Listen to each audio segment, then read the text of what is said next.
What's going on, everyone? Just letting some people come in. I started a little early because I wanted to make sure everything was set up and good.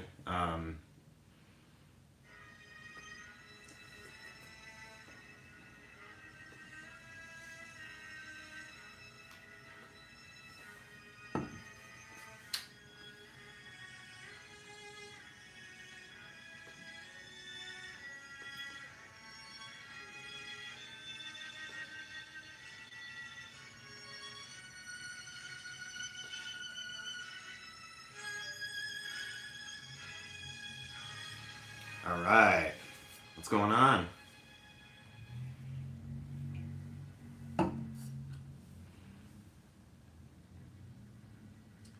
Hidden Track, Rick, thank you guys for coming by. Is it that blurry or is it just buffering? Sorry, guys. Oh, here we go. Motivated me to clean up the curbs. Hell yeah, man. Dude, curbs are surprisingly challenging, I know a lot of people think it's like, oh, like just like an old guy thing to do, but like I've honestly gotten pretty smoked skating curbs, and like it's way trickier than it looks. Sorry, I turned down the music.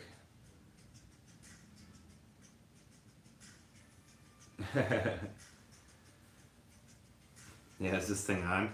Yeah, I decided to have a couple beers. I haven't been drinking a lot, but um, yeah, it's just been one of those months where I've had a couple days where I've had a few beers, and I thought the weather was supposed to be nice today. It was kind of warm, but then it started to get a little cloudy, and I didn't want to risk getting rained on, so I was like, let's have a couple beers and do a live stream.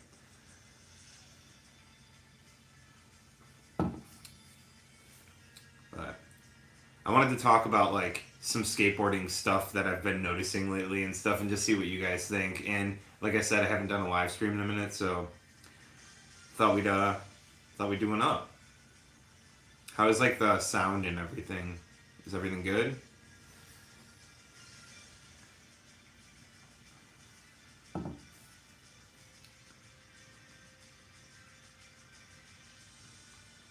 Sounds good. Had a couple today. Yeah,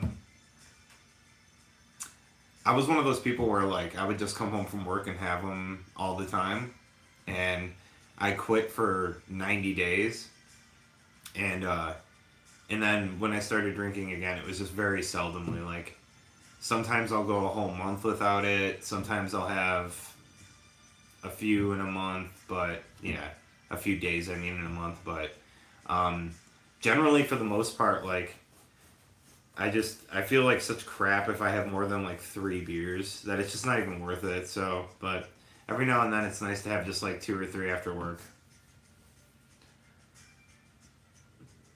I'm excited for this weekend's video. I think it's a pretty good one. I don't want to spoil anything. I left a little hint in the Discord, but yeah, pretty excited. Pretty excited. It's about the new setup, but I'll leave it at that.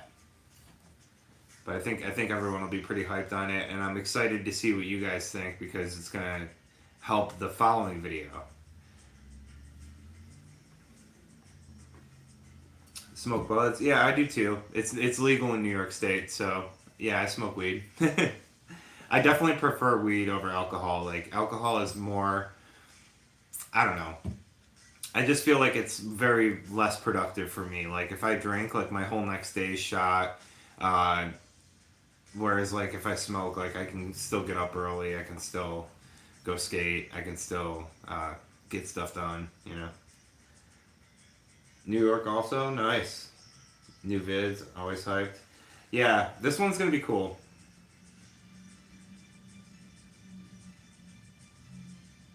What got me into skating and how I stayed consistent over the years.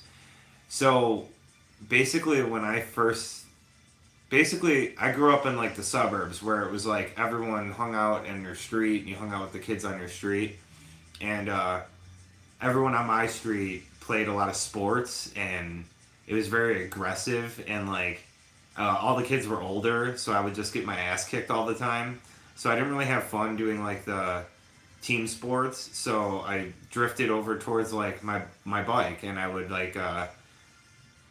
go and hit like little jumps or build like little kickers out of wood and stuff. But I was never very good at it, and I got hurt super bad. And it was just kind of like, eh. And then my buddy who I went to school with actually like aggressive skated, like inline skated, like or whatever.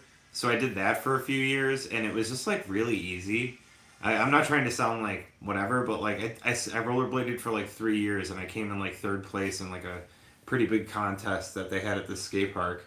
So it's like I don't know, it just came kind of easy. So then I became one of those kids that would bring the skateboard and the blades to the park, and like I would suck at skating, so then I would put on blades and like tear it up. Um, but then I eventually just skating with roller skating was just too easy. It was like you just you jump and you got on things, and it was like you could learn 8 tricks a day. And then skateboarding was one of those things where it was like I would sit there and try and shove it for 2 hours, and then like all night I would be laying in bed like thinking about like shove its and just like thinking about tricks I wanted to learn, and like it just became obsessed with skateboarding. And then eventually, I think by the time I was like, so I started skateboarding when I was 13, but I'd say like I fully started skateboarding when I was like 15. And that was when I like threw everything else out the window and was like, all I want to do, maybe even like 14, but yeah, I threw everything else out the window and was just like, just skating.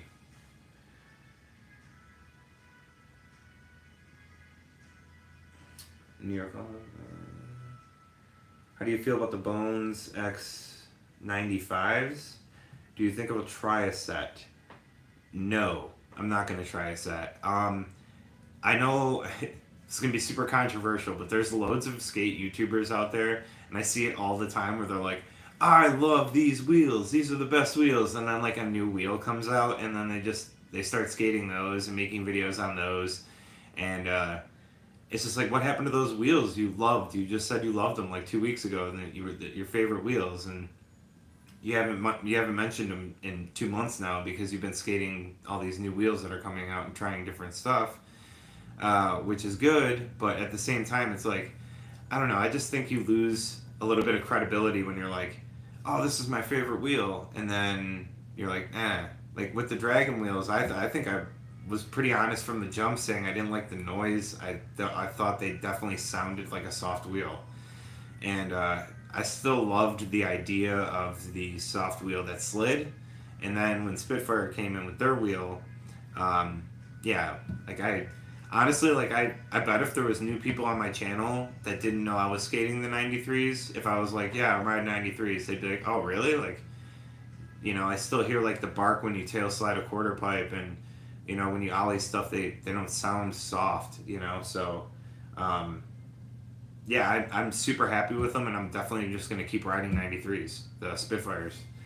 And honestly, if you ask my brutal, honest opinion, I think the Spitfire 93s are basically a 97. They feel so close to my 99s.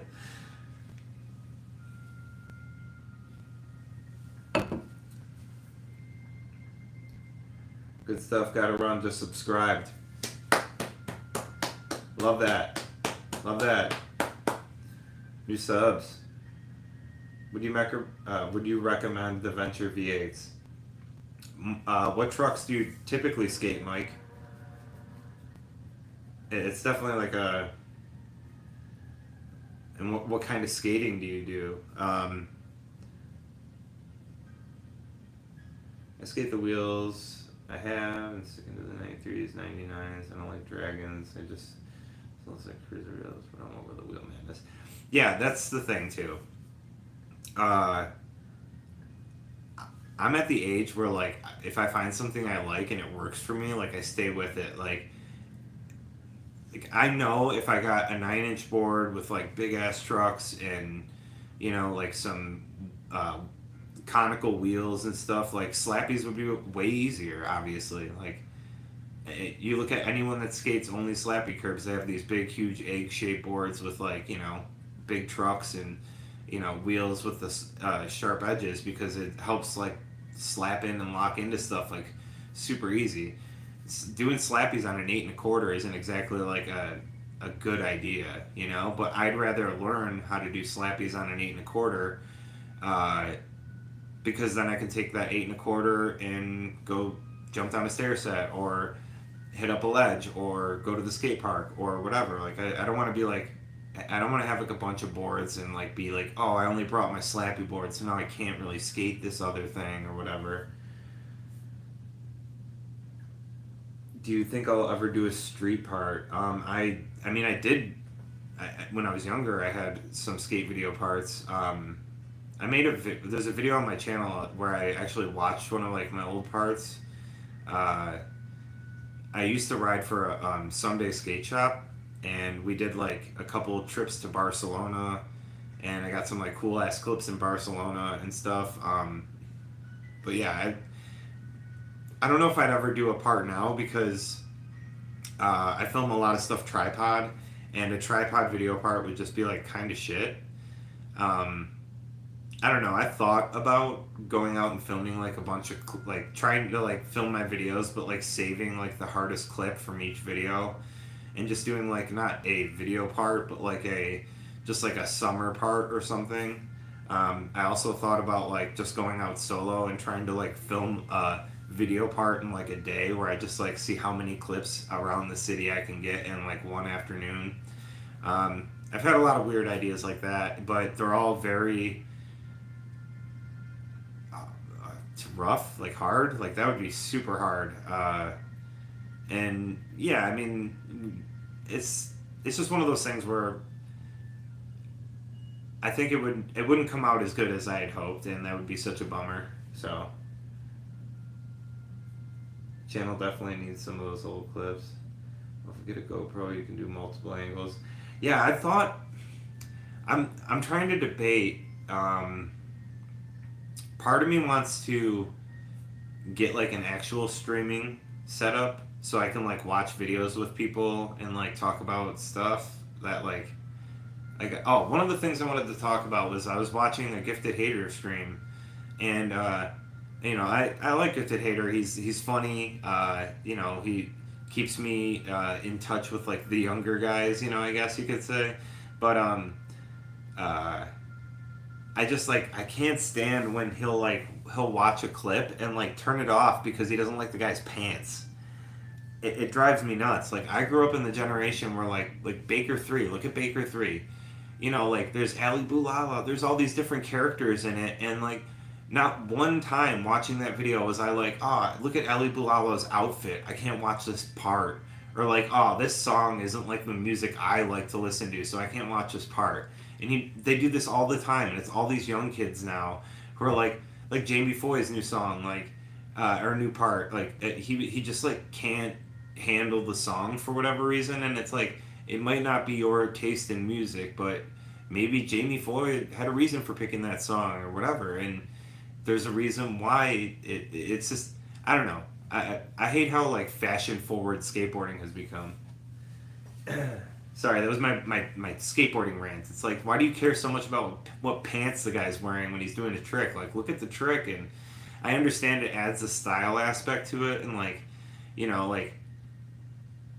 but that's all. I guess it's all part of the whole package, right? Like if Ali Boulala came out wearing like super gnarly pants, like big huge pants, and tried to grind a rail, it would look super weird and it wouldn't look right. It's like, I don't know. Yeah, and everyone's wearing the exact same thing. And then the problem is, okay, this is another thing I noticed, is that the skateboard companies that are trying to keep up with the trends, so now all these brands are starting to put out these beanies with the fire on them, and the stupid 90s shit that was popular 2 years ago, because it takes 2 years to develop a product and put it through all the the ringer to get it out into manufacturing and all this stuff. By the time they put this stuff out, all these trends are dead, and then they're sitting on all this useless product. It's I don't even buy skateboard clothes anymore. I really, honestly don't. That's why all my t-shirts are band t-shirts, because I like a band, I'll buy the T-shirt. But like, yeah, buying skate clothes, it's like A, it's always terrible quality, and B, it's always like fashion from like 2 years ago.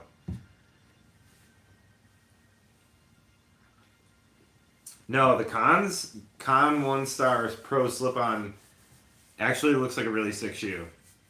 Dan Plunkett, I grew up skating with him, and I talked to him like a year or two ago, but he was talking about he loves that shoe. Yeah, Target, dude. I seriously wore Target pants for so long. Like they're the Denzins, they're good jeans, man. They're stretchy, like they're good to skate in. Like I don't understand. I don't understand that shit. Actually, these pants are like $150 pants, but I do understand why they're $150 pants is because they're made with like cycling in mind, so they have like a gusseted crotch. They have like special material that like wicks water away, but also like is breathable and like stretchy. It's like a super expensive material, so it makes sense that they're really expensive and they're so comfortable to fucking skate in. So obviously, you know, it's like I see the difference between the $30 Amazon pants and the $150 or not pants. And I would never tell anyone to buy $150 pants because that's insane. But I got these sent for free, and I ended up buying a pair for work, honestly, because I bike to work so much, obviously, and having a good pair of like stretchy, good material pants was like such a big difference. Um,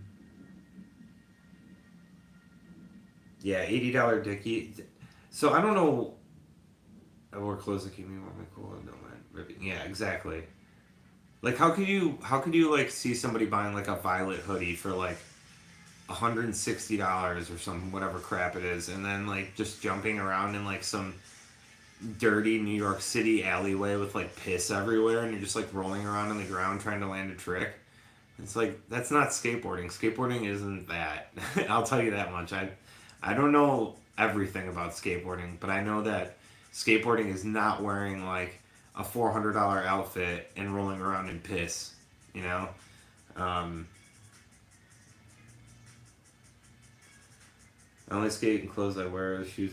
Listen, like I also say that clothes are a huge part of skateboarding because if you feel good, you skate good, right? Like if you look down and you're like, like I can't tell you how many times like I'll have a bad day because I don't like the pants I'm wearing or something, Like it does matter a lot, but it also like it should always be like function over fashion, right? Like comfort and like you want to be comfortable and you want to like look down and be confident in what you're wearing. And I feel like some of these dudes are trying so hard to look cool as they're like, grilling the camera as they roll by with like, I don't know, the most ridiculous like thrift store like it looks like they just like got like rolled around in a thrift store and came out and it's like what the fuck.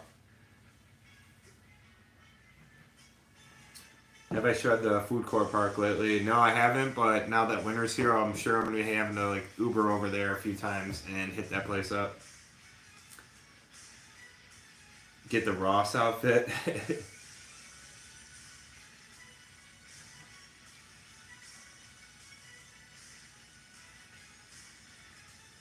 Yeah, I don't know. Yeah, buying like Dickies from the skate shop is crazy. I mean, support your local skate shop and all that good stuff, but oh, do you guys want to hear something funny? Actually, let me turn this fucking music down. It's getting wild. Um, so I actually got reached. I actually had someone from Tactics reach out to me about doing like ambassador brand deals and like what is it like uh what do they call it? The links, like the one Ben did, where he did like a tactics thing, and they sent him some shoes, and he like skated them, and then like you could use the link in the description to like buy them, and then they pay Ben money, and I turned it down. Yeah, I'm not doing that shit. I'm not here to sell you guys anything. Uh, I like to skate what I like to skate, and everyone else likes to skate whatever they like to skate. Um, and I noticed that Ben only did like one of those videos or two, and I think that's because you just if you guys want to buy something from Tactics, you're just gonna go buy it. You're not gonna use my link. You know what I mean? It's so stupid. Like, but I have a feeling you're gonna see some other skate YouTubers get duped into that. It's a bad look, and B, yeah, it's not a good money. It's not. Now, if Tactics came to me and said, "Hey, we'll give you $5,000 to promote these products," I might do it. But like, they make this like claim like, "Oh, if you use this link, well, like you're gonna make bank." And like, dude, how many people are gonna click that link and buy whatever specific product you're selling? Like, oh, he did. Ah, yeah. I don't. I don't watch his shit anymore. But I had a feeling in my head. I was like, he seems like the person that would fall for that. I think Ben DeGrosse did it mainly because he uh, he was just trying to find a way to make money, and he was curious to see if it would make money. But it's a terrible.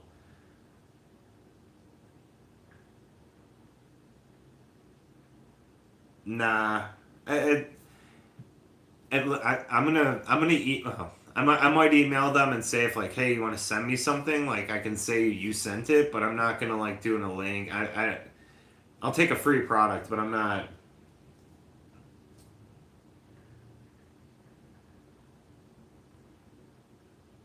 Yeah, I'd rather that anyway. Exactly. It'd be so little money. Like I'd rather you guys save like five. It's like with the deck rails. Um, oh shit! I lost my light.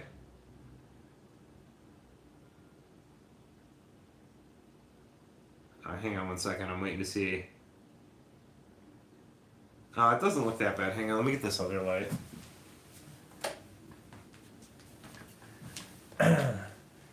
Um, but that's why with the deck rails,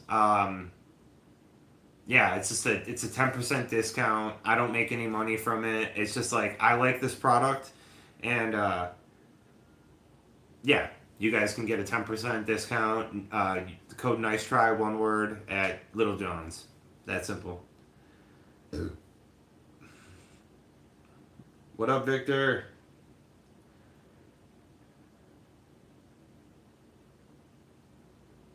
Yeah, it's just I think if you're not smart, um, you would fall for that. It's nice what they do, and then they're clever too. They use an email with like a name like Brianna, so you're like, oh, Brianna's emailing me, and it's like, it's they know what they're doing. It's not a good way to make money, and it's B, terrible look. Like I said, I'm not surprised fucking Dad Board fell for that shit. Fucking idiot.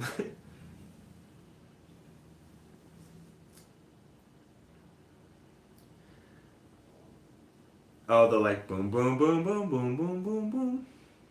It was just too long. The intro was too long. Reckless Toboggan.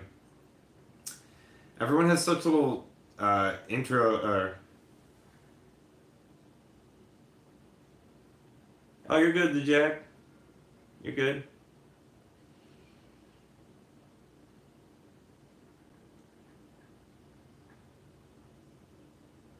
Oh yeah, yeah, yeah, yeah, yeah. It's yeah, yeah. It's just, I think it was a little too long. Maybe I can bring it back for a little bit. I think I still have it. Hang on, let me put this up here so I'm not like staring down. That way it's a little bit like better when I look at the chat. Um,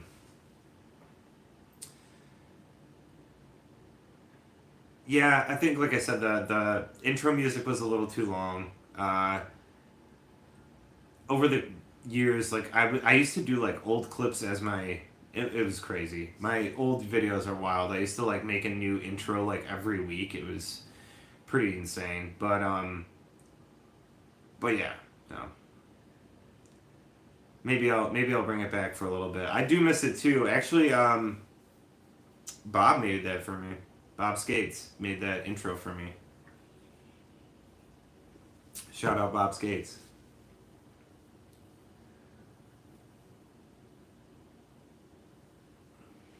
Yeah, maybe. Yeah, that's true.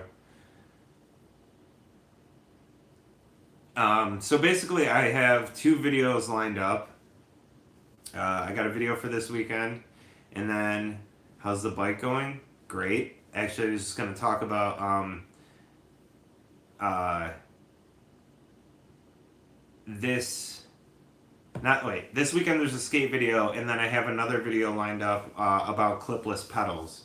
So yeah, if you're ever curious about clipless pedals, and if you think they're like ridiculous or hard or whatever, stay tuned because I have a whole video talking about how fun they are.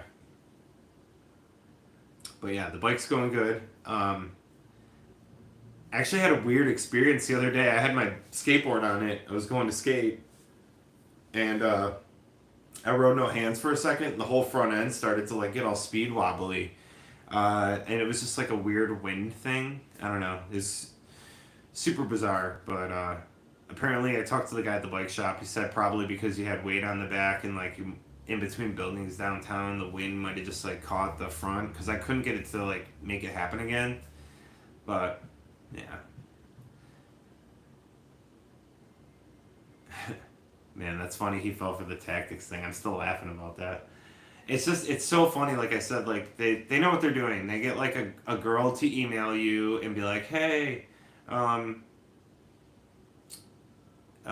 hey, like you want to make some money and use our affiliate links, and then we can even like send you some product and like this and that. And it's like, no, they don't need to make money from links from me. It's just it's I'm doing free advertising for them is what I'm doing. When you do that, you're basically doing free advertising for tactics. Oh man, it's so stupid. I can't believe you fell for that. That's funny. It just takes a little bit of thinking, like just a touch of thinking. Hot dogging, yeah.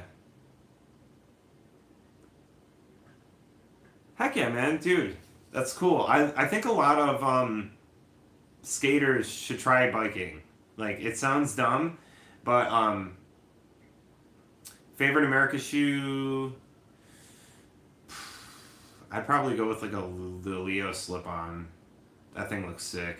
I've skated the Leos a ton, the regular Leos, but the Leo laced, I think they're called, is probably my favorite. Um, what was I saying? Oh, so as you get older, whatever, you don't even need to be old. It's a bad wording of it, I guess, but if you're trying to get the vibes of skating and not be like beating yourself up and having like fun but also being healthy and outdoors, it's like biking's it. So like I get to go out in nature all the time. I'm exploring. I get like that rush with speed, and there's definitely like like a lot of action. Like you almost hit something and swerve, or like I don't know, cars. It's full of action. There's not a boring moment on the bike. Maybe if you're out in the middle of nowhere and there's just like nothing on a bike path, you might get a little bored, but there's always like some kind of obstacle or something, right? And yeah, it's just like I get the same like vibe hype and like excitement that I get from skating riding my bike 100%.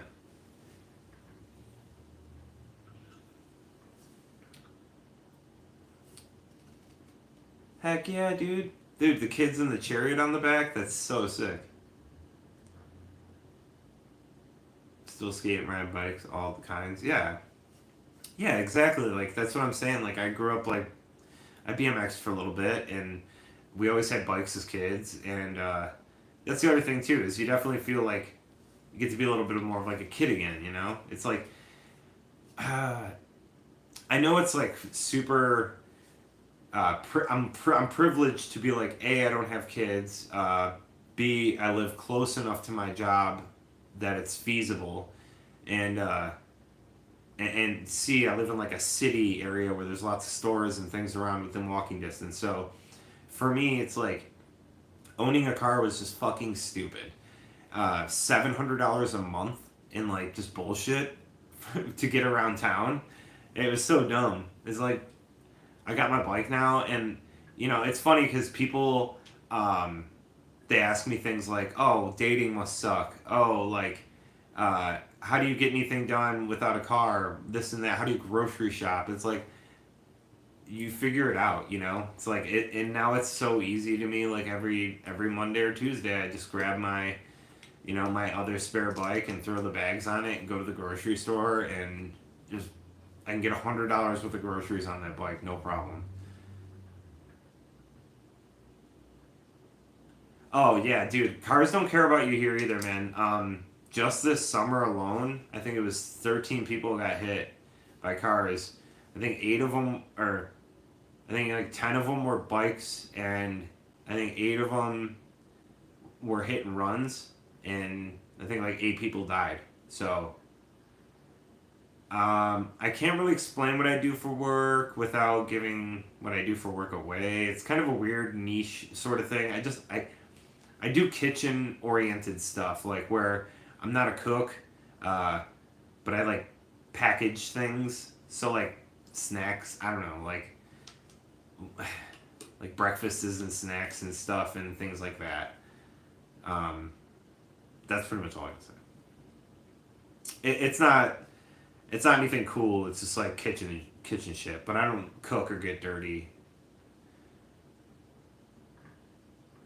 Yeah, that's the thing though. Is with cars, like I assume every car can't see me. I assume every car is gonna hit me, and it's kept me safe so far.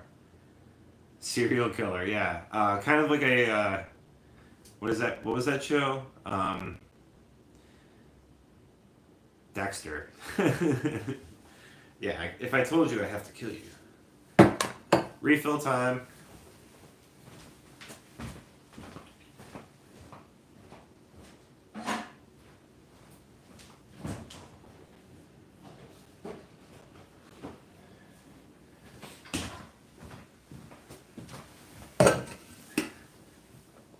Yeah, I heard Texas has like really bad pavement. Like their roads are really shit. Like at least like we have potholes and like or the road damage from like the salt and the plows, but at least uh at least the roads are smooth and you can kind of avoid it. I'm actually like highly considering moving out of Buffalo. Uh, it's just this last year has been so windy that like it's not even the winter. It wasn't even the winter that broke me. It was the wind. Yeah.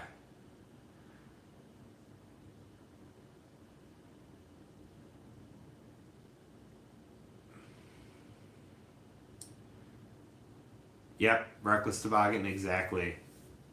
Exactly. Where would I go? I don't know. The dream would be Barcelona. Could if I could pick and money wasn't an option, I would move to Barcelona like that, like tomorrow. Like I would literally leave everything and just go.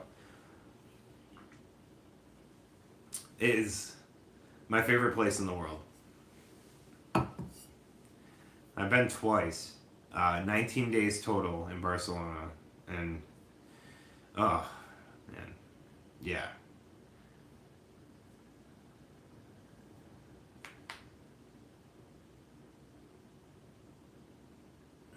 yeah, that sucks. I often there's basically like where my ride to work is like there's no bike lanes for a long time, and it sucks. Like the roads are just shit, and I just got used to it. I think I used to complain a lot more about it, but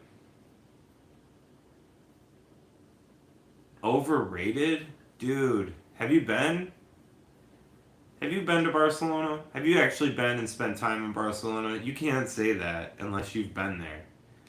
It's just a different way of living, man. People don't care about money or like hustling. It's not like, oh, I gotta hustle to make some money to get that car and shit. Like people are just like vibing and chilling.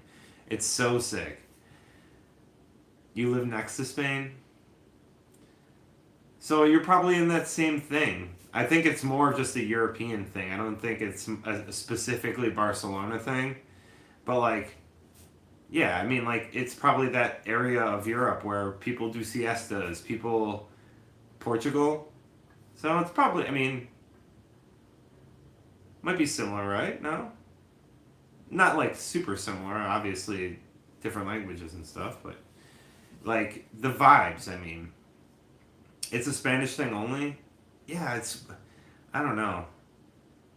It's annoying if you're not used to it, but when you're there, man, dude, the people are just like people are just trying to have fun and live, make enough money to live and be comfortable, but like that's it. Like they're not trying to like squash their neighbor or like keep up with the Joneses or I need a better car than the guy at work so I can show him up.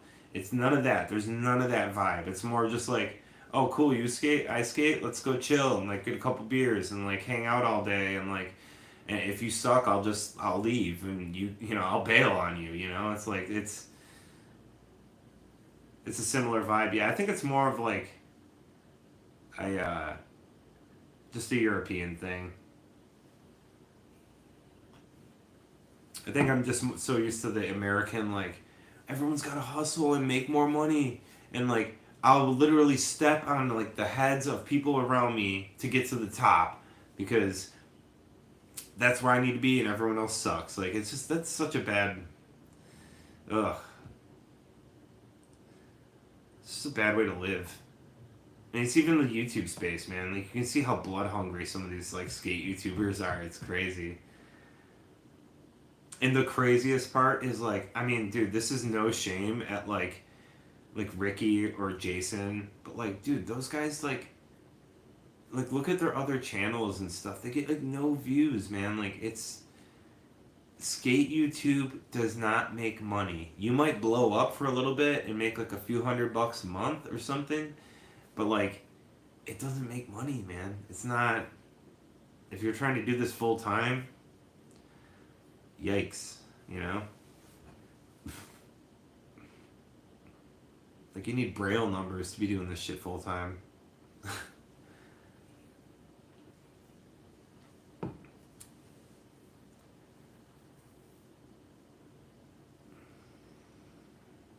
Spain spots are in danger. That's not good, man. I mean, they are getting older now. 4 day work week, and yes, yeah, dude. 15 days a month. That is chill.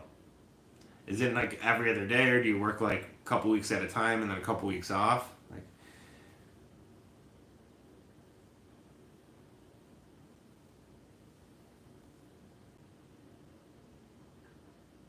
yeah, look how that went, Braille. Yeah, yikes. Dude, Braille was sick for a while when they were just like making skateboards out of cool shit and like going to the skate park and making a mess and just like goofing off and stuff. Like those were the good days of Braille. And it turned into like again it's greed, man. It's greed. 5 days off. Same thing happened with Revive. Like greed during the pandemic. Revive saw these huge increase in numbers. All their YouTube views are going up. Their sales of boards are going up, so they buy stock. They need all the stock, get us all the boards, and then it literally bankrupted their company. So, rather than just being like, "Hey, it's okay if we're out of stock for a little bit." Like, let's not I- heaven forbid you don't make a couple sales because you were out of stock of something. That these companies like have to have like 18,000 boards in stock at all times, otherwise, they won't make money. And it's all about that money.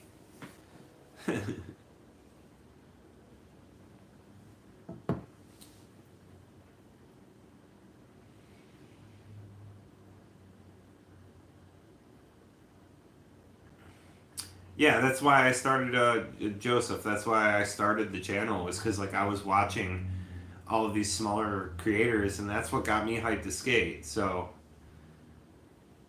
yeah, but that's what got me hyped to skate was like these smaller channels, like um, like I used to watch like John Hill and like uh, like just all those guys, whatever. I can't think of all of them off the top of my head, but like I used to watch all those guys and like yeah, it was so chill, and dude, John is like, honestly, like, he's so good at skating, but like, I don't know what it is. He just wants more and more out of everything. Like, he couldn't just be happy with like making a good living on skate YouTube, and then had to try like parkour and all these other things, and he's like finding himself and all this other stuff, which is great. Like, mental health's important, but I just feel like he ultimately was trying to find other ways to like other ad revenues, you know what I mean, instead of just skateboarding. I don't know if it was like burnout on skating, or I can, YouTube is cruel in the way that like it forces people to do like very similar content, right?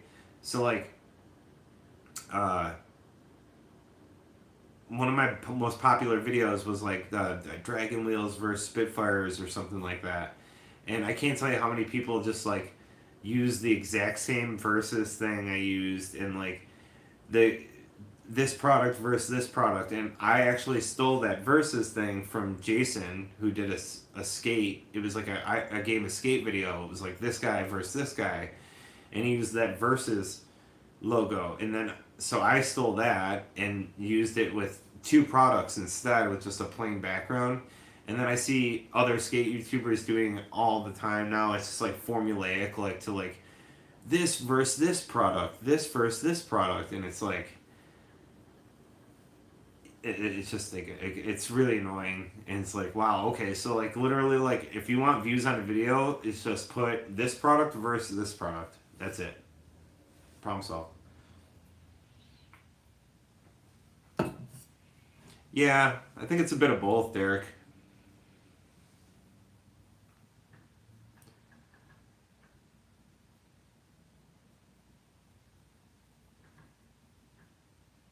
Yeah, Chad. Yeah, yeah. It's it's wild out there.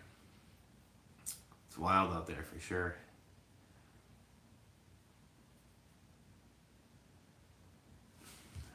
I wonder, can I? Oh shit, 23 watching. Hell yeah, cool, cool. But yeah, what else was I gonna talk about? Um, oh,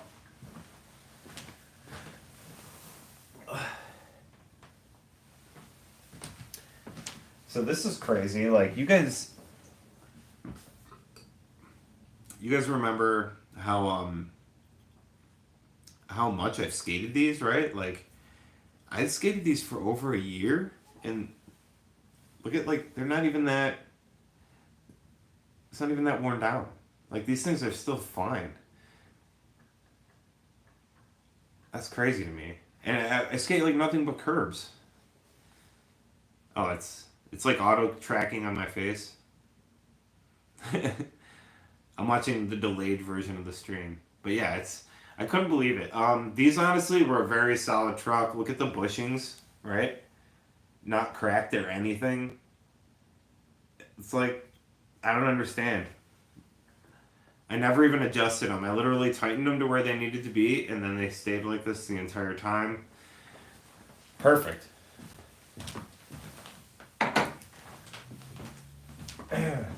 With all that being said, the V8s felt very tall at first, and I think it's only like a couple millimeters of difference. So what I did was I just put smaller wheels on, and it felt so much better.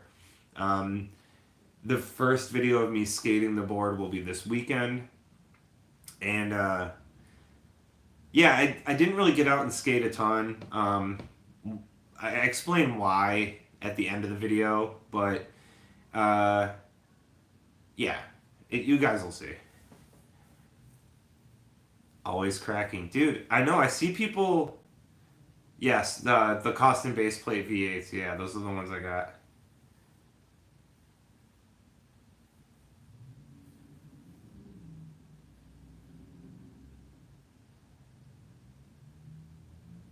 Yeah, it's true, Rick. Um, yeah, so I had issues with it. I was never a thunder skater, but even my old independents, like I had to constantly put like Bones bushings in, and I hate using Bones products. I explained that in the one video. uh, I'm a petty bitch and I hate the Bones logo and their like whole image is it's like I'm one of those people where it's like if I wouldn't wear the shirt, like I'm not gonna use your product. I'm not gonna like put your sticker on something. Um, that's also kind of why I hate Slappy trucks. Like I hate that name so much. I'm sure when Flip skateboards came out too, it was the same thing. And I think Flip is a cool ass name for, but that's just like a personal thing. I don't know. I'm weird like that, but I wouldn't wear like a Slappy shirt. It's kind of weird. I feel like you wear a Slappy shirt to like high school, you're just gonna get your ass kicked. You know, people are gonna be smacking you and slapping you all day.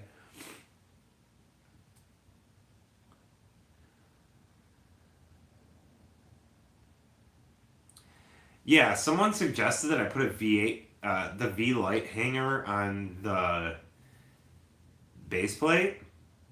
It's not going to do anything. The V light hanger is just a normal hanger. The thing that makes the V light is the base plate is forged and it has a hollow kingpin. So switching hangers on those wouldn't do anything. It's just I think it would just it'd be cool because it wouldn't have the Costin logo on, which I'm not crazy about. You know, Costin's great and everything, but I just don't like huge logos on my trucks. I prefer an all silver truck, but it is what it is. You know, and they were also sent to me for free by Jim. So shout out Jim.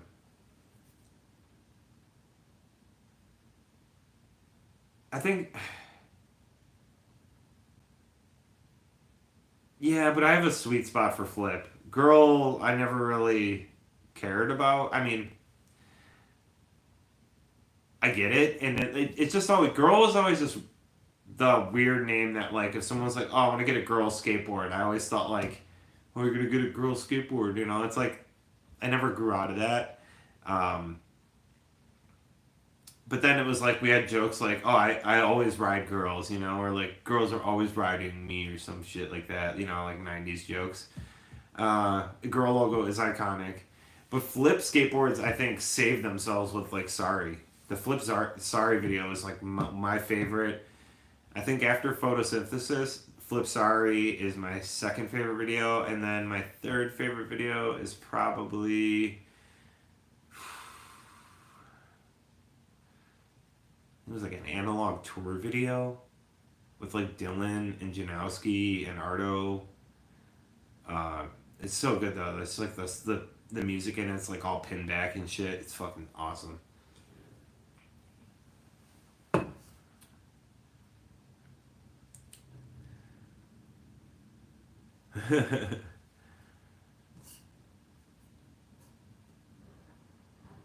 Yeah.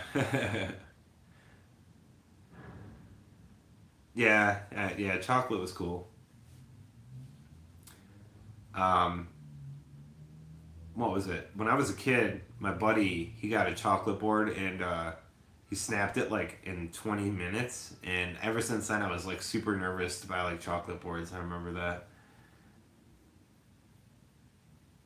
Girl, yeah. Dude, I can go. Don't even get me started on fucking board graphics right now. If I see one more like barbed wire like across like an all blue board with like a barbed wire across it and then like some fucking stupid like writing I can't read, I'm gonna lose my mind. Dude, skateboard companies, stop trying to do what was cool 2 years ago. It wasn't even barely cool then, and now you're putting it out late and stupidly and badly, and it looks like shit. Just make shit that's not out yet because it'll some of it might hit. That's what I'll say. That's my best when it comes to art. You can't do shit that's like already cool now. You have to just make shit up that's not even cool yet, and it might be cool. You might get lucky. I don't know a lot about art, but I went to art school and I know that you can't be doing the shit everyone else is doing. You got to be trying to get ahead of the curve and straight up like just stop doing what people were doing 2 years ago. Yeah, 80%, dude. Try like 95% of board graphics. Oh, it's so bad. It's so bad. Like I think Gifted Hater needs to make a video on just board graphics. See, yeah, the crooked graphics though. Like I saw official Keith. I don't know how old you are, but I've been seeing those graphics for a very long time, and they all look the same to me now. Like every Mark Gonzalez board or graphic looks the exact same to me. And like I love Mark Gonzalez. He's like one of the coolest people in the world. He's super artistic, super awesome to watch skate. Love all of his old video parts and his current stuff. Even's cool. Pop Secret. I've never skated a Pop Secret because they're too expensive. Fuck that.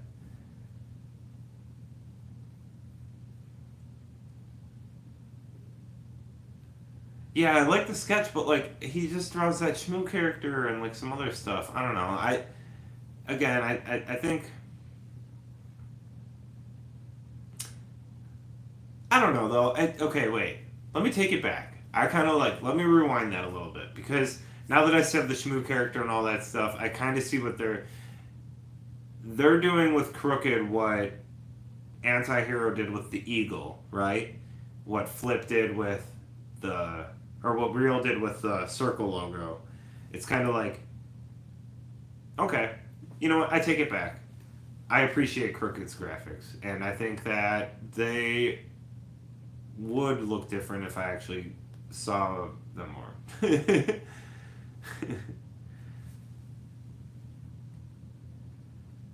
Yeah, I just think like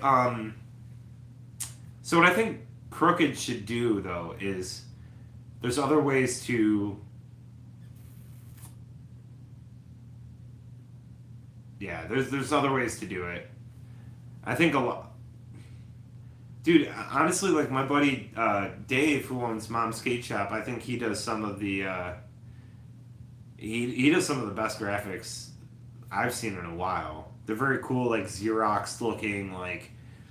Um, but he did the boards for swim skateboards. He did a run of real boards a while ago. He's done like a lot of Skate Metal did a series with him. Like he's done like a bunch of different board stuff.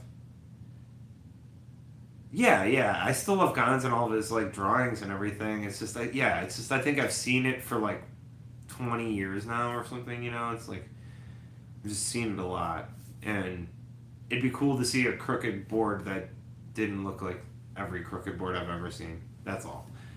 Um,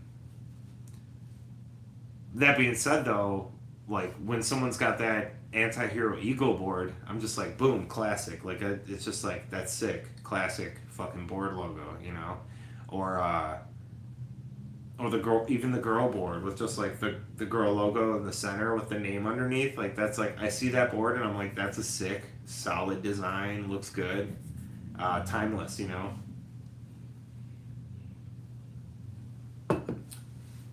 But every company, the Toy Machine Knuckles, yeah, exactly, exactly. You can see that from across the park, and you're just like, I know that board, I know that company. Yep, sick graphic, for sure. Love that graphic actually. Toy Machine, I'd say, has some of the cooler graphics. But well, no, no, I take that back. I love Ed Templeton's art, but I don't like it on skateboards that much. There's some that hit really hard, and then there's some that I'm just kind of like, yeah, Zero Single Skull, yep, classic stuff, man. I think less companies need to be trying to do so much and be just like put out more of your like classic shit, just different color backgrounds. Yes, yes. Aliens early graphics back in the day, oh, so good. The Alien the Alien Habitat early 2000s shit was so good. So good. Like I loved Habitat boards. Like I seriously think I only skated like Habitat boards for like 2 years back then. What, the red Musca? I mean the red Musca right there.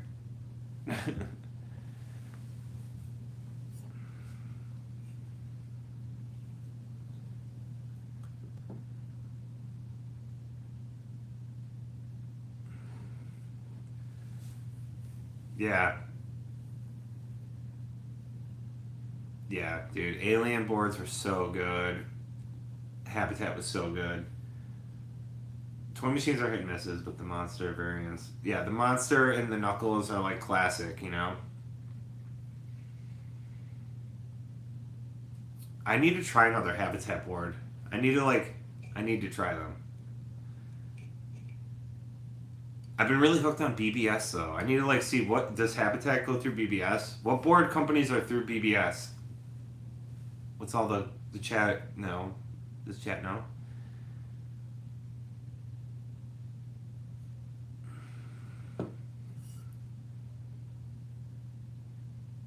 BBS, BBS. I need to like go look at a list of what boards get made by BBS because like I'm telling you, they're just good. They're good. All of them? No, not true. Not true.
Okay, I'm back. Sorry.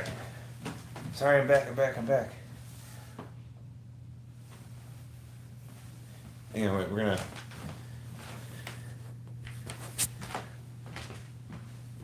Okay. Oh shit! Hell yeah. Okay. All right.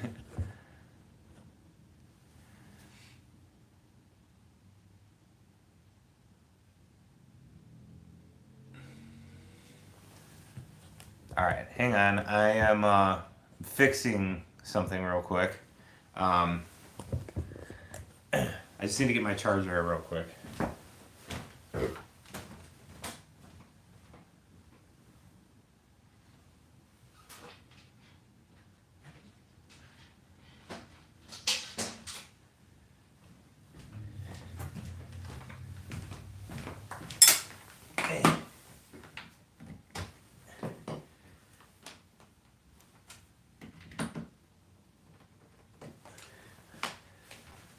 Oh, perfect.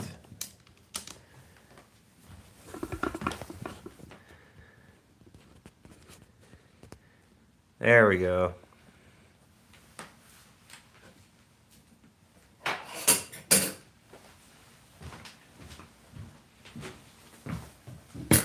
Okay, we're back. We're back in action.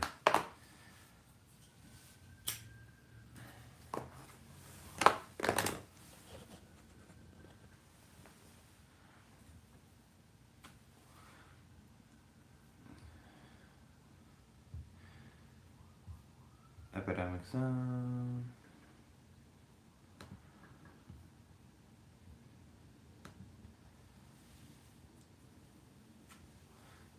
Polar decks? I don't know if I've had a polar deck.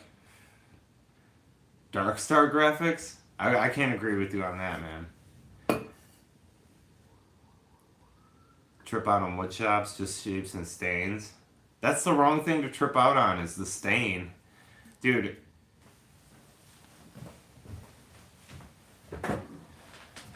Red top ply.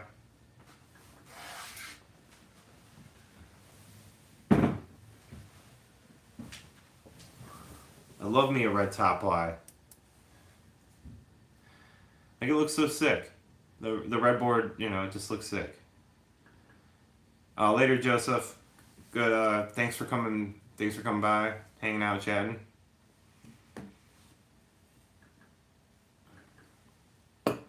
The Dark Star Celtic graphic line. I don't remember that. Real got real lazy, is what they did.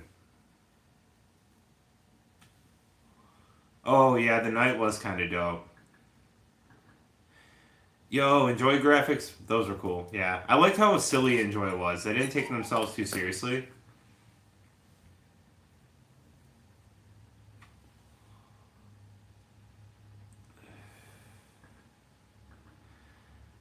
If you like to tray flip, polar boards just work.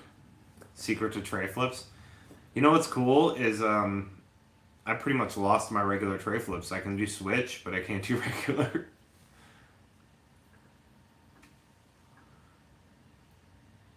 Hate yellow and plain. I hate plain. Plain is just, that's just cheap. If they have no stained top ply, that's just cheap as fuck. They're just being cheap asses.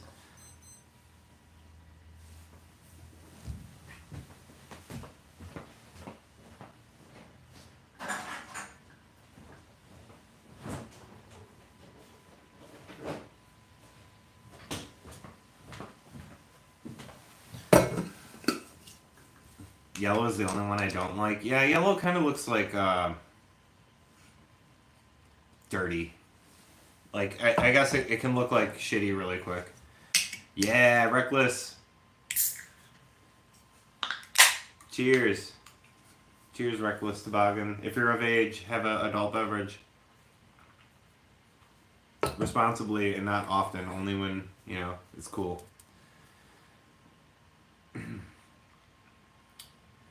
Yeah, Ben. Yeah, that was a bummer for sure. Yes, yeah.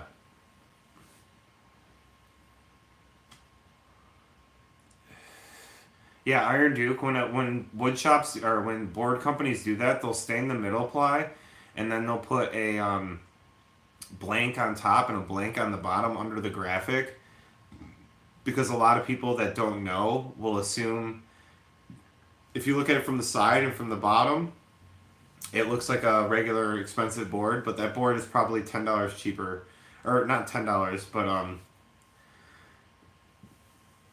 I don't. Was it like a few? It's probably a few dollars cheaper per deck when you don't have the plies. Cheers responsibly, yes. Pink goes hard. Pink goes real hard. I love pink.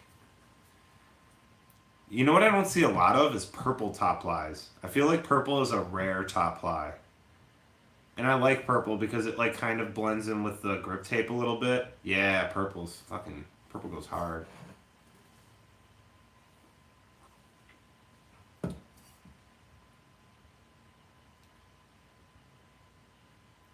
Welcome to the Vice channel. You made me get out of bed and go get another smoke and another brew. Indigo blue, yes. Mine is red top. Yeah, red. I made a video about red top plies, man. You can't hate on them. It's not it's only what your brain tells you. But again, you gotta look down at it and feel stoked. And if you look down at a red top ply and you feel like, oh, this is gonna make me have bad luck, then you might have bad luck because it's all vibes. Where all the plies are staying the same color. The Jack, I just skated one. Hang on, let me show you.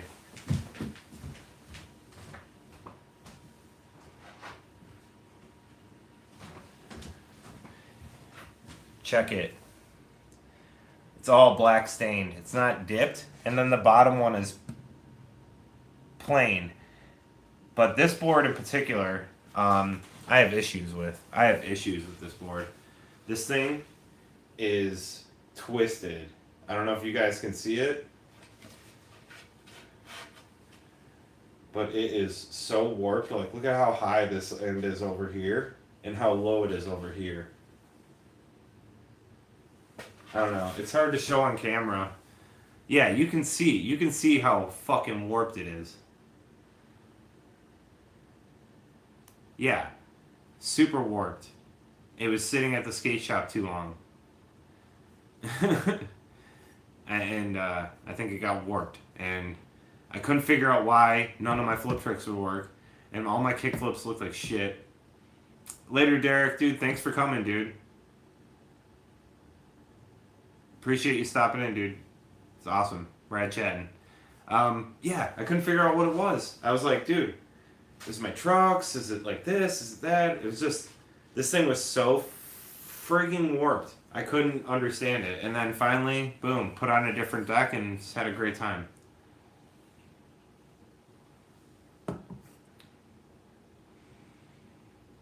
That tail was a guy in the field making a kicking motion. Joke and the rabbit flying through the air. But the board always made me laugh. I'm not superstitious. I just don't like red. It reminds me of her fight. Yeah. Yeah. Yeah, I guess.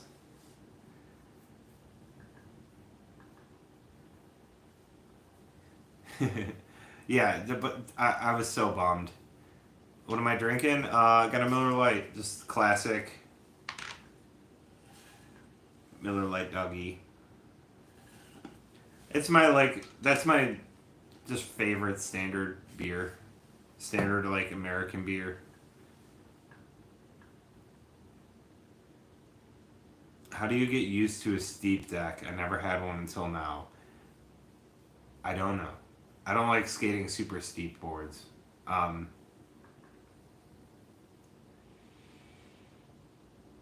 Yeah. I would say if it's like giving you a lot of trouble, you could do the car trick and park your car on top of it. Like if it's like do the Neen Williams and like park your car on top of it overnight. It's not dipped, Iron Duke. This is all stained plies. That's all the plies are stained. It's not dipped. Yeah, low trucks might help. Yeah, check it. It's not dipped.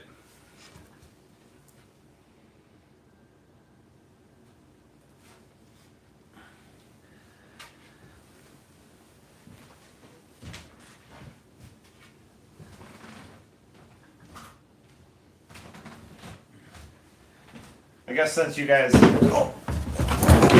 Shit! Oh my god! Oh my god! Oh! Oh! Ow! I tripped on the stool.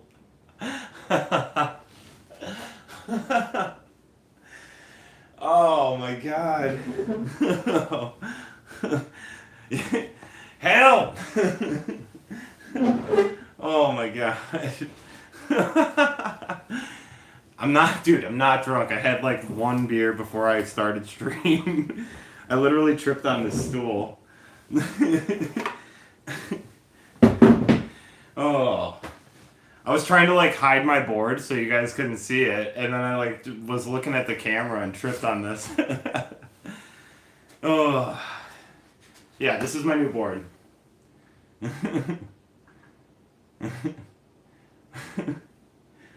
Oh, someone clip that. Yeah, dude, yo, I saved the beer. Beer didn't fall. My drink fell, my water bottle fell, but yeah, this is a new board. I got the April Uto.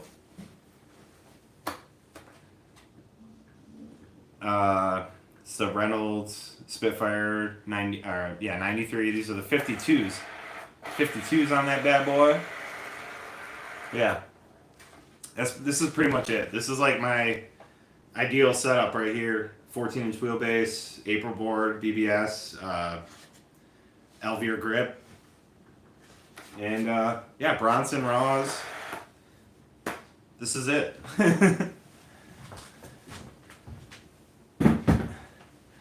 God, I can't believe I did that. Oh. That was stupid. I got beer on my shirt. Oh, that was just like a perfect like. So I went to set my board down as I tripped on the stool, and then I went to put my other hand on the table to catch myself, but like there was all this shit here, So I couldn't, like, I didn't know what to do. I just kind of, like, fell into the table. The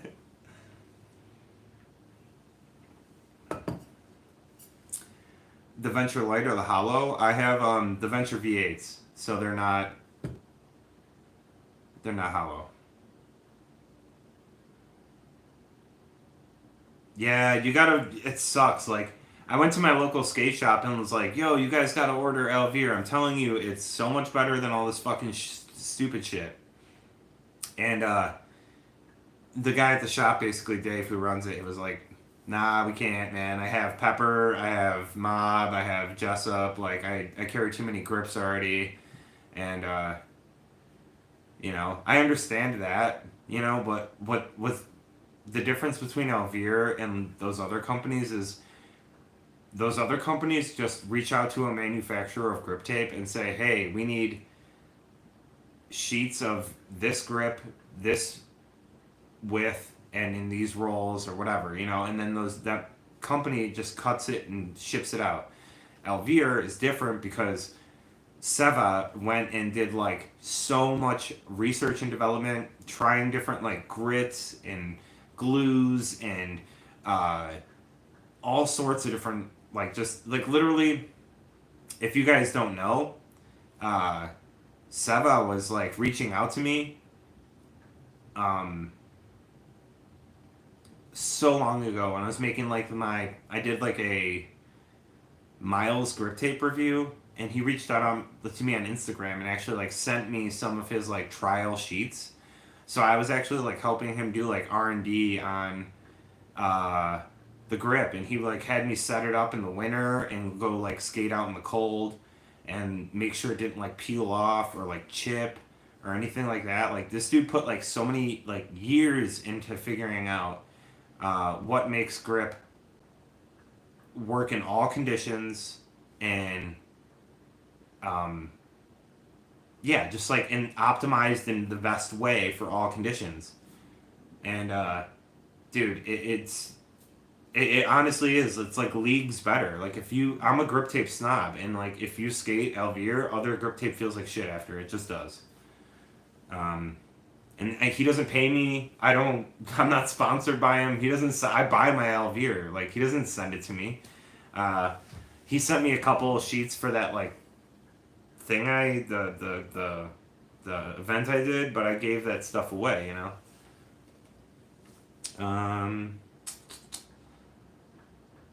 Size? Oh, that board? It's 825. V8 tastes nasty. I like V8. Shipping here is also the effing top. Yeah. Dude, Rick,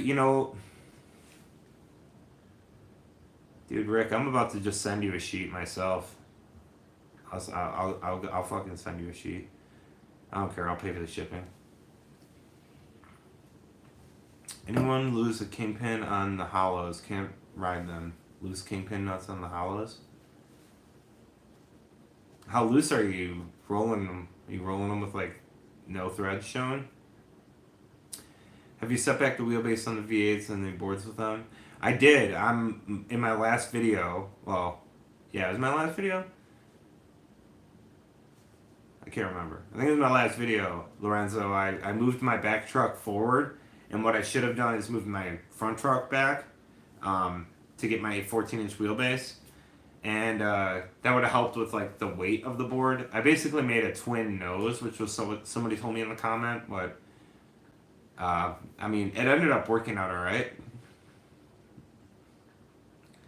What shoe size do you have? 825 looks a little small in your videos. Yeah, I ride a smaller board for my feet. I have a size 12 foot. I have a huge foot. But the reason I like 825, I grew up skating 8.5s, honestly. And I went down to 825 just because as I got older, it's hard to flip your board, man. When you go and skate like flat ground for an hour and a half, 2 hours, and you're just like flipping around in 8.5, it got tiring.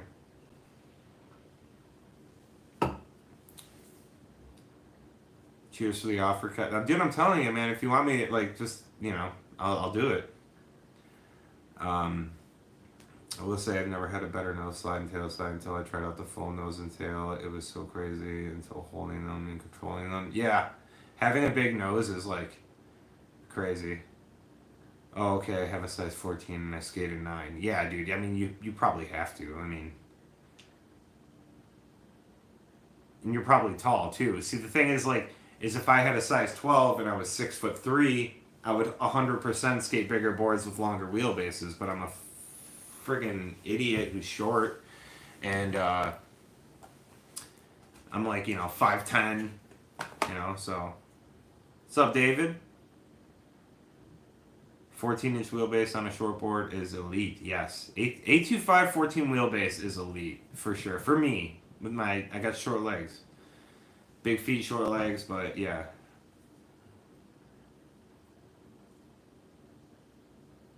If you have trouble flipping your board, go back to the 9. See, when I first started, Lorenzo, when I first started my channel, I actually was skating an 8-inch board for a minute to see if that would make a huge difference on flip tricks. But it just, for my size feet, like, okay, so Cyrus was saying that, like, my board looks small and it's an 825. Now imagine it on an 8. It looked fucking horrible. And I was toe dragging everywhere. It was, super fun to do, like, fakey bigger flips, but with an 8.5 shoe, if I skate anything than 8.5, my toes and heels don't hang over the edges. 8.5-inch shoe. Damn. I'm kind of jealous of people with small with SIGs. Oh, these are just like cheap Seneca, the reservation cigarettes we have around here. Don't smoke though, kids. It's absolutely fucking stupid. Don't do it.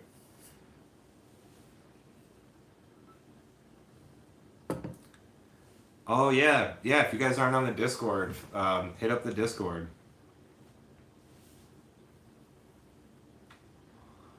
I don't even know how I could post the link of that or anything.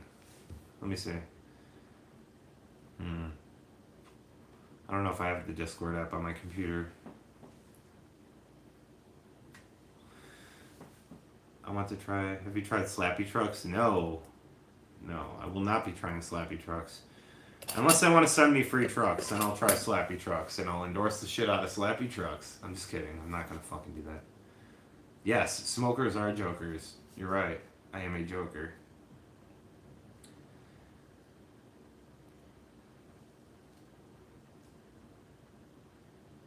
Ten and a half feels big on anything smaller than an 8.5.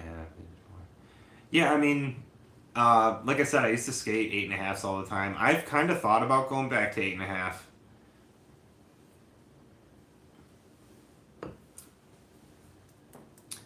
Maybe that's something I'll do after in spring. I'll try an 8.5 again.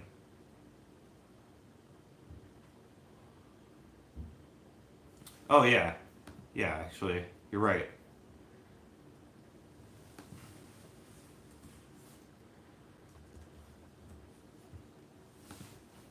Doing a little computing. Compute.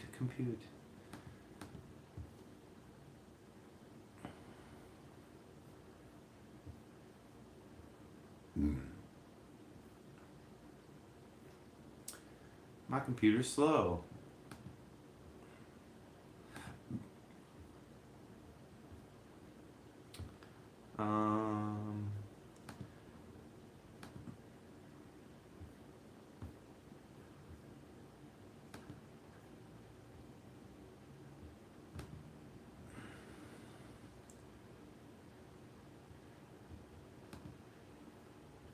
Alright, let's see if this works.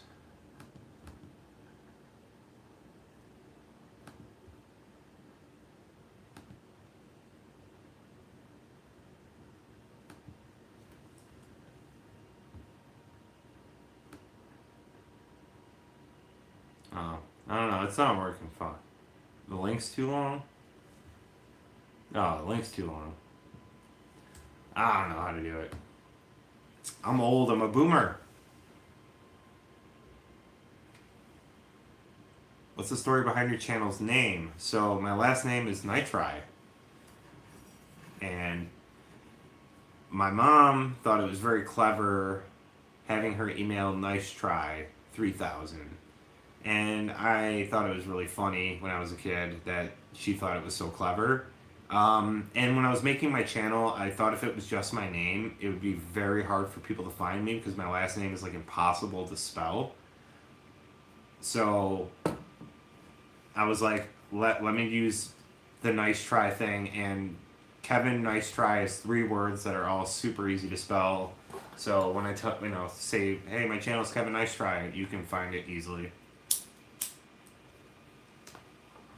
I guess that was the thought process behind it, I suppose. Night Train. Yeah, I got all that in school. Nitro, Night Train, Nitro.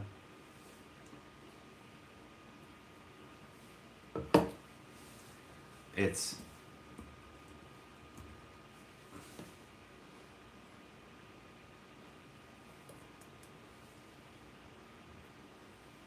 So if you Google, or if you look up that on YouTube, there should be a bunch of old clips. So if you want to watch my old clips, you can. That's my last name. Dox myself. I don't care.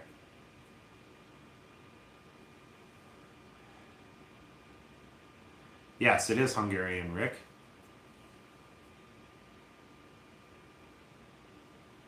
Very good. It is Hungarian. I can tell you're European.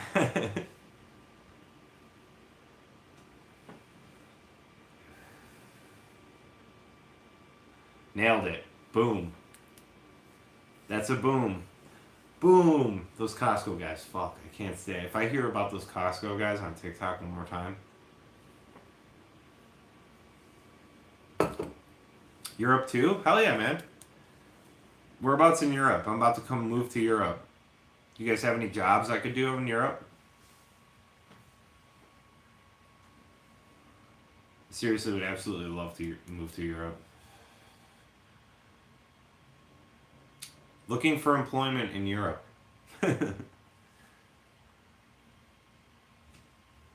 Preferably at like a bike shop or for a bike company or um, something like that. I'm really good at social media and making videos. I can be their social media guy.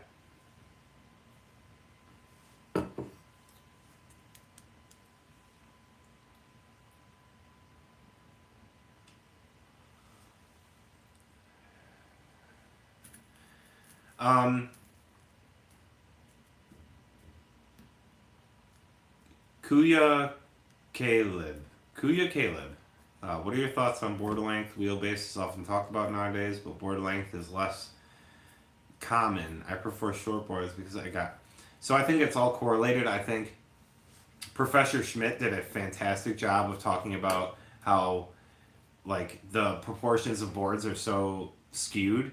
Like a 9-inch board should be longer than an 8.25, right? But they're often not. They're usually around 32 inches long, 32 to 32 and a half. But yeah, like I have short legs too, so I'm always looking for the short wheelbase boards because I find those to be like more comfortable for me. So I and he brought up, I didn't even think about female skaters who are often shorter and they have short legs, being forced to ride like 8-inch boards because of just the way skateboarding standards are.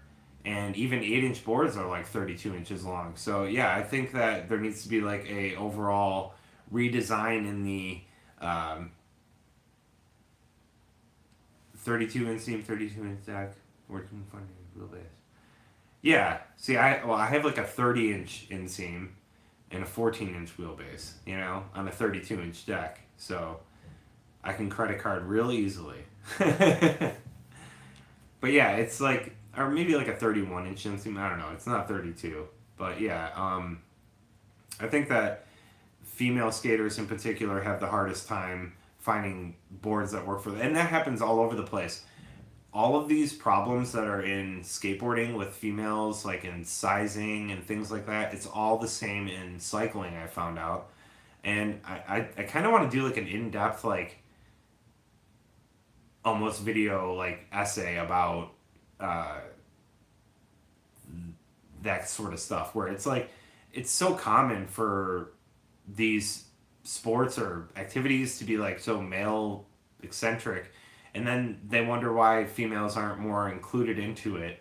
uh, like cycling, for example, like 90% of bikes are made for men, and it's very, very common for women to be riding ill-fitting bikes because they're just like, even small bikes are just not proportioned for them, so uh, it's super weird. But yeah, it's like, it's all correlates. It's all the same. It's like, skateboarding and cycling go very, very hand in hand.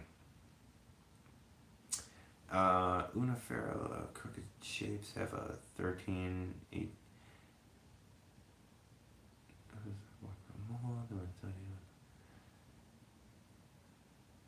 Yeah, I mean, and then I guess growing up, like, certain people can kind of just skate, like whatever. And growing up, I was kind of the same way. I would just go to the shop and pick out whatever board I liked and look cool, and I never really thought anything of it. Um, but when you're a kid and I guess when you're younger, you just adapt to that stuff so much more easily.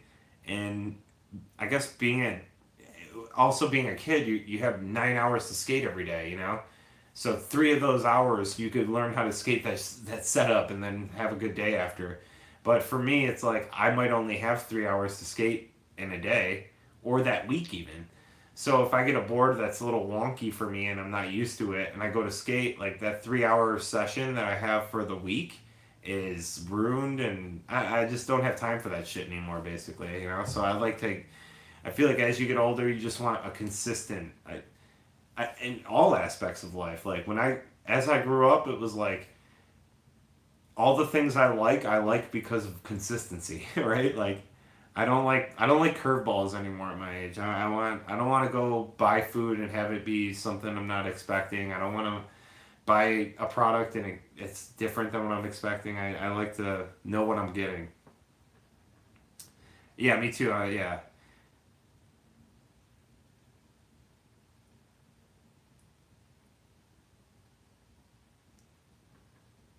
Yeah, guys, I can skate anything. You know, it. I mean, when I was younger, I could hop on anything and do tricks. You know, but now I'm just more timid, I guess, a little bit. Bathroom break. Be right back.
All right, we're back. All right, let's see. Be right back. So true about youth and time and having a set of friends are the same. You get older and friends stop skating, biking, and snowboard, and all you start. Yeah, Rockless Toboggan, so true. I was surprisingly surprised with the Tekken deck I got. It's PS6. I've never heard of that, Dylan. Alrighty, still all my setups are a bit different. Choice trucks. Adventure seem like a super good idea. Yes.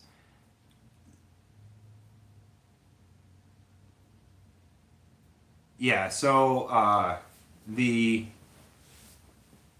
the Venture V8s I think are a huge step in the right direction to help people with like certain things like wheelbase issues and stuff. But ultimately, at the end of the day, I think that skateboarding is very unique in the fact that like there is no standard for like truck size. Oh, there's no standard labeling for truck sizing. There's no standard labeling for like deck sizes and things like that. Where you do have that stuff in other like cycling.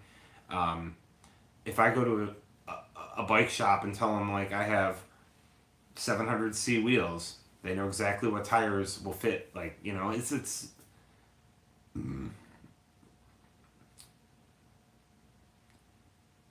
flat decks are chef's kiss. Yes, I like a flatter board too. The Baker Mellow boards are super nice. Toy Machine has real good flat concave. I was always a big fan of Toy Machine concave. I fucking miss Toy Machine. I might do an 8.5 Toy Machine for my next board. But then I'd have to get new trucks. Shit. Well, the deck I have now is my winter board. I'm not buying another board until spring. So, Indies on a 14-inch wheelbase and Ventures on a 14-inch are about identical axle to axle. Yes, this is true. I skated a lot of 14 and a quarter wheelbase truck, 8.5, 14 and a quarter wheelbase Toy Machine on Independence was like that was my setup of choice for a long time. The Blinsky. Markovich and oh okay. Oh, it's like a newer company. Cool. Cool. It's cool. The older guys are doing these like companies and stuff now. I'm pretty stoked on it. I just don't. The one thing I would. I don't want to. I'm not trying to talk shit on anybody, but like. I would say that starting a shoe brand is a horrible idea. That's all I'll say. Raleigh Toy Machine Decks looks pretty good. 14.1 inch wheelbase and 8.5. Is it? Dude, if that's the case, I might get like 3 of those boards. Fuck. That sounds like perfect. An 8.5 with a 14.1 is like perfect. Yeah, Toy Machine and Indies. Yes. Yeah, Thunders are bogus though. I don't skate Thunders.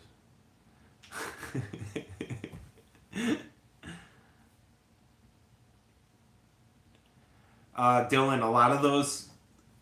So, I know people. I know pros. I know.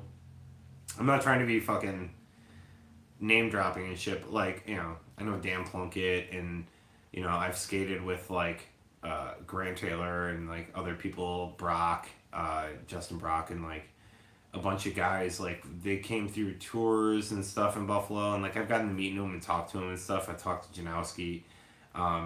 My buddy works for Nike and Deluxe. So I have a lot of people in the skateboard world, and I can tell you right now, 2 skateboarding secrets.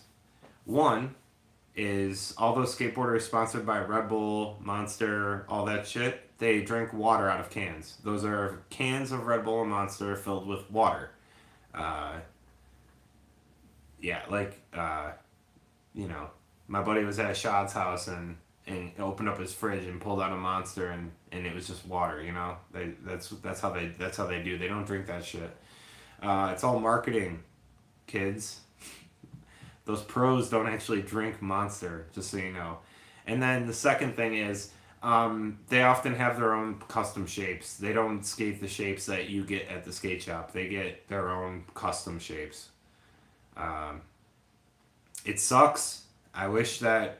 I mean, I'd say like a good chunk of companies, the rider skates what they put out, but there's lots of companies that are like, just they put the graphic on just whatever board is printed for that. Like yeah, it's just I don't know.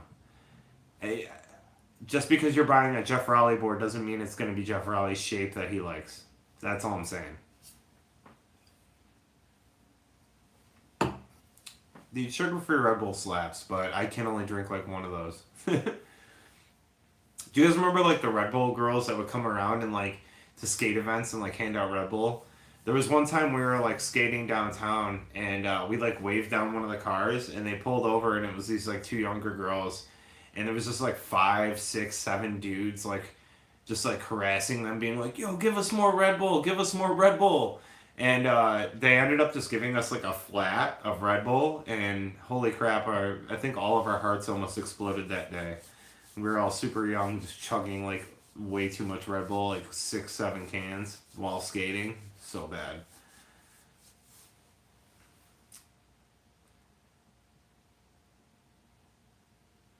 Yeah, it's just it. Most pros switch. Okay, so most pros switch shapes a lot. A lot of them are trying new shapes. And again, by the time they settle on the shape, like they've already had their board out in shops for so long. It's a lot of marketing. I feel like it's very rare that companies sell the board that the rider actually rides.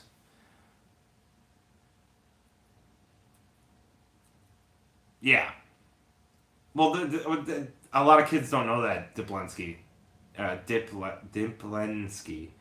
Yeah, younger kids don't know that though. Younger kids think like I'm buying a Brad Cromer board because this is the exact shape Brad Cromer skates. You know what I mean? Like younger people don't get that. I understand that. Like I buy this board because you know, I didn't buy the Uto board to get Uto money. I bought the Uto board because it was in the shape I wanted and the size.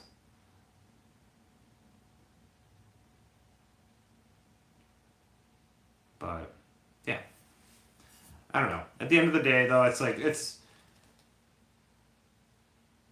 not. I don't think it's like a deceitful thing. I think it's just skateboarding ruined my life, and I wouldn't have it any other way. Yeah, cheers to that. Of course.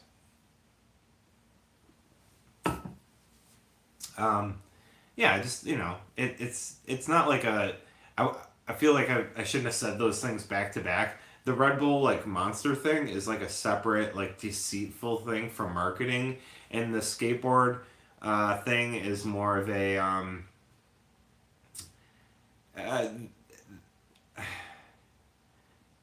I guess it's similar in the fact of like uh, I don't know. I'm trying to think of like a good comparison. Um,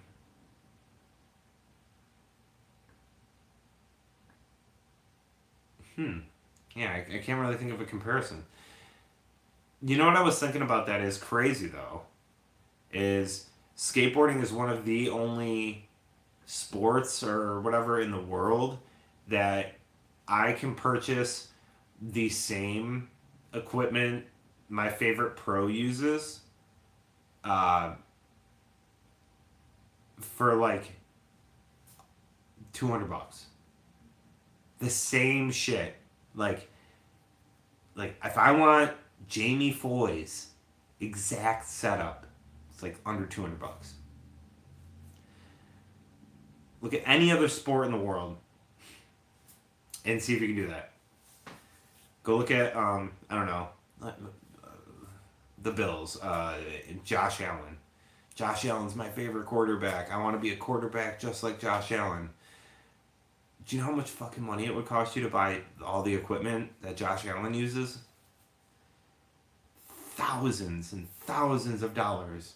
Baseball, a good baseball glove, the proper padding and fucking cleats and a bat and the helmet and the uniform, all that shit, thousands of dollars.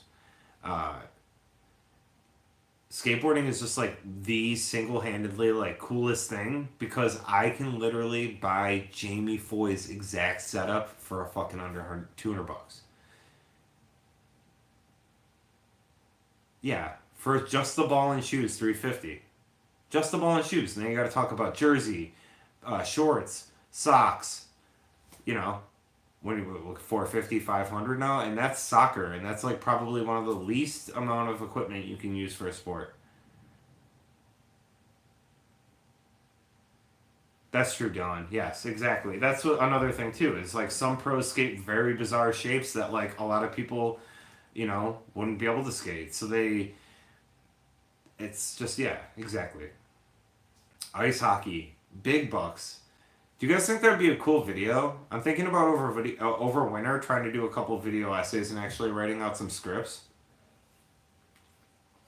and doing like a little bit of research and like finding out actual like statistics and like comparing like costs of like this sport to this sport to this sport to this sport. Would that be like cool?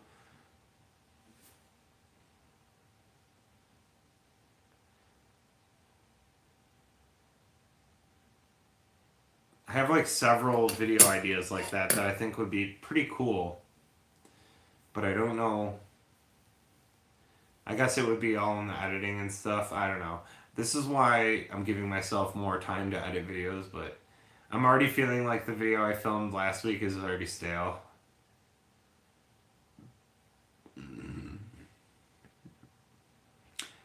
Reckless toboggan, dude. The injury rate is not that high compared to other sports. You're gonna be pretty crazy when you see those statistics. Injury rate for skateboarding is honestly pretty safe. It's fucking crazy. Dude,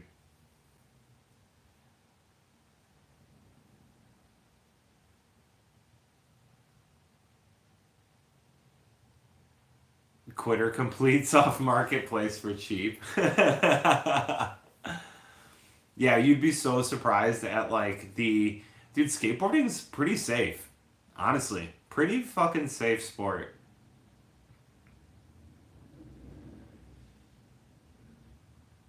I was like, I thought the same thing too. I was like, yeah, but skateboarding is so much more dangerous. It's not. It's not, dude. Look at like the injuries in like in like youth football or uh, ice hockey or like dude, kids are getting hit in the face with pucks. Kids are getting, you know what I mean, like serious shit, like serious like neck and back injuries from like a bad hit. Like it's just and they're in full pads too. Like skaters don't wear pads, but I think the difference is with skating is um, we're expecting like the slam or the fall, and we learn how to fall and slam. It's like part of it, right? Whereas in sports, like that's the last thing. You don't want a bad hit or a bad fall. Like you're just trying to score, and that's all you're thinking about. So I feel like those accidents happen more frequently in team sports too, when there's a lot of moving parts and things like that. More likely to get hurt at a hardcore show, 100%. More unsophisticated sports are even as transparent. Yeah, I just figured it would always be higher in skating. No, yeah, it's not, dude. I'm telling you. You can look at the. I'm pretty sure I've seen statistics where like youth sports, it's like crazy how bad. Uh, well, like quitter completes definitely a thing I was looking at. So like my quitter guitars, and I found out how many people were trying to sell. And many hard just stepping off when he was trying to.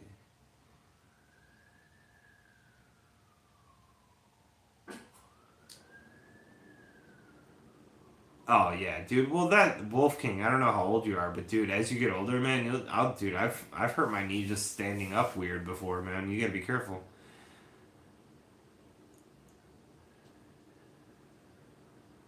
Pads can give you false confidence. True. Um, I always tell new skaters though. They're gonna follow super important. Robert, 40 years old. Yeah, yeah, I yeah. Anthony, dude, skating at 40, dude, or he's over 40 now, but like he's a bigger dude. He's tall. Like man, like when he falls, probably fucking hurts. I'm 41, almost 42. Been skating 2 years. Fundamentals rather. Yeah, and that's where I'm at. Like I get I get comments all the time, and they're like, you know, like I'll see people say shit like, "Oh, Kevin fucking sucks," or like, "Oh, like this, that, and the other thing," and it's like, it doesn't bother me any, man, because like I am. often by myself, away from people because I don't like filming videos like in crowded areas. And I'm just skating, having fun. I'm not trying to fucking backside flip a seven stair just to like prove my point on YouTube, you know?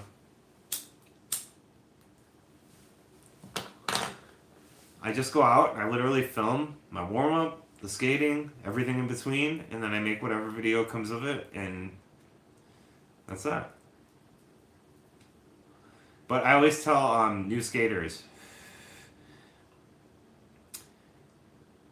you get a good board, right? So don't go to uh, Dick's or whatever like sporting goods store and get like the cheap one, or go to an actual place and get an actual skateboard. And then go to a parking lot or driveway away from people, cars, and traffic, and learn there for a while. Like, don't go to the skate park. Don't go to crowded areas. It's intimidating. Skate parks are extremely intimidating. And if you can barely roll around on flat ground, why are you going to try and roll down ramps and shit? Like, it's no place for a beginner. But yeah, I just think, I think that's really important for new people is like, find a quiet place, a safe place, and you're going to have so much fun. Like, practice in the grass. Practice just like kick turning. Practice rolling off a curb.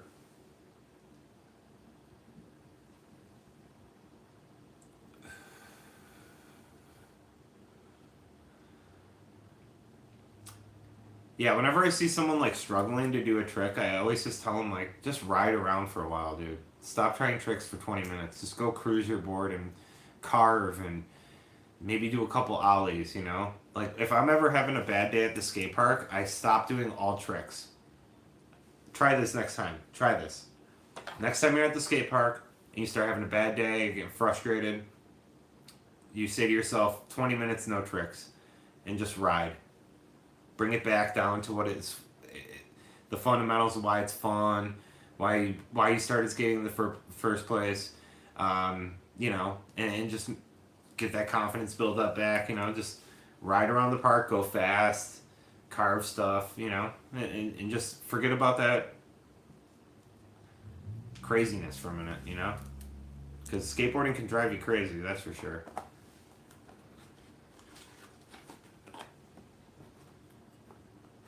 Yes, yeah, that's actually reckless toboggan. That's exactly why I got hurt.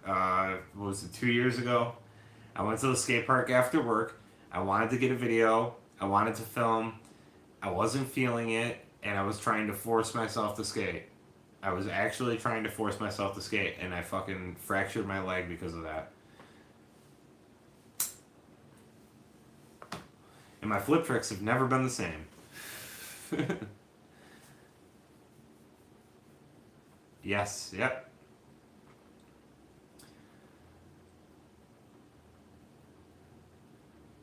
Yeah, that's another video I might do during the winter because it doesn't require me to try tricks in the cold. But I want to do a proper how to start skateboarding video. I feel like there's a lot of them out there that really neglect like a lot of the I guess you would call it like nuances of it, like skateboarding is like the tricks come naturally. Tricks will come naturally. Like you won't know the names of them. You won't know what you're doing. You won't know how to do them. But you'll start kicking the board around. You'll start trying to like ride off of stuff or like roll up to something and hit your nose on it and roll back. Like you just start. They come naturally. That's what everyone does. And the more you try to force it, the worse it gets. You ever see those videos on Ricky does videos on them all the time of the people like trying to learn a kickflip in like a month. It's like the worst way to learn how to skateboard. The worst way. All that's going to do is get you hurt fast, make you have a bad time. It's just.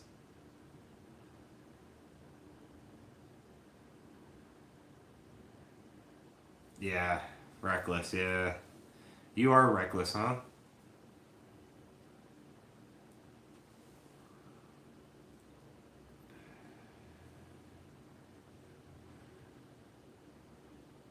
Yep. What is Jamie Foy called that the humbler?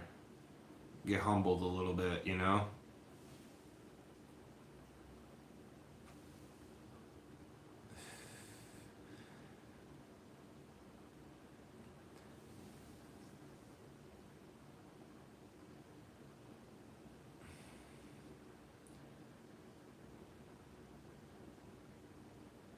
Kids on street skate.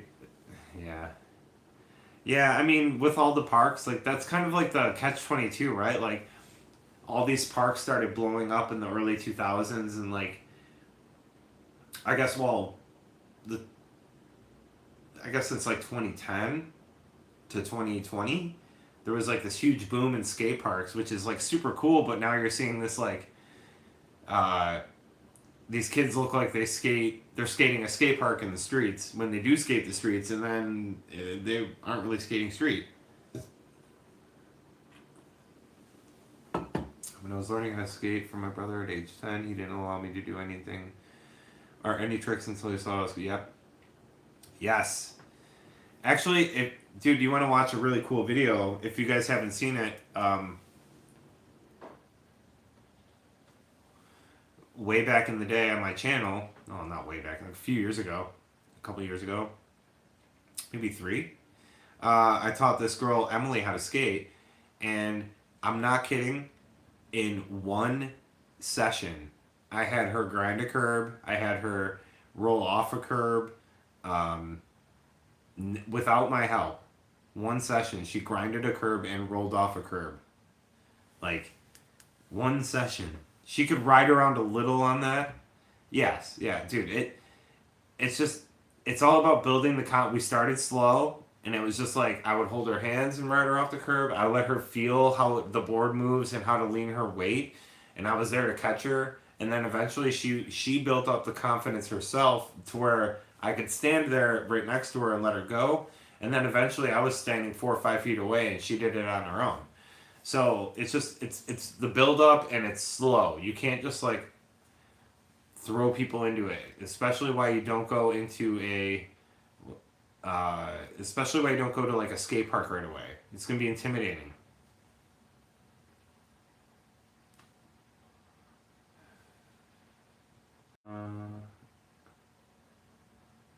Agree. I'd like to see more long lines on individual tricks. Feels more like an adventure. Yeah, I like the. Yeah, I feel like I feel like Gifted Hater actually brought up a really good point with that knee balance video. I actually kind of hated how that was filmed.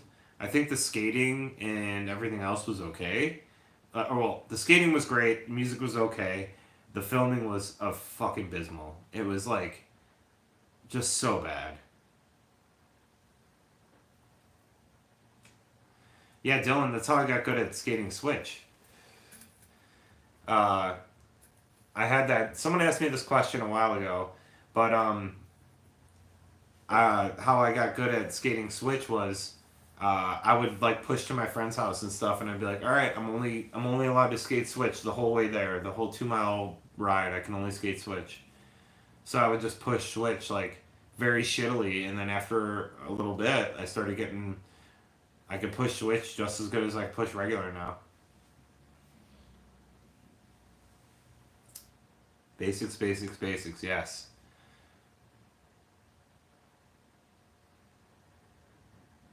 Yeah, it's too much editing.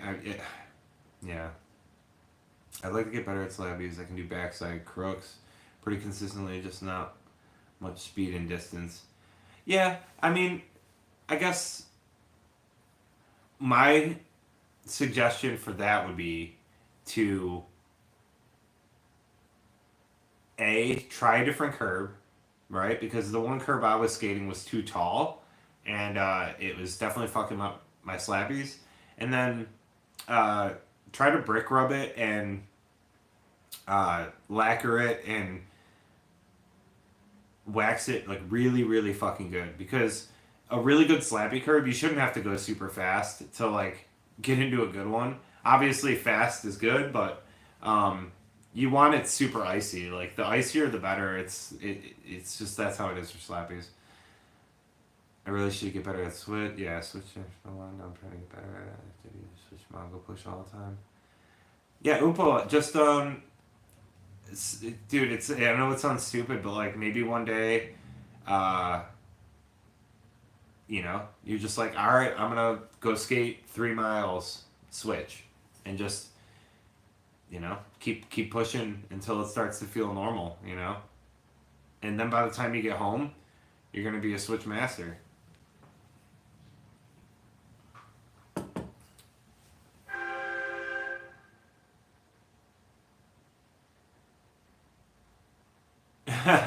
People see me push and make assumptions, and then they see me skate. Yeah, Wolf, dude.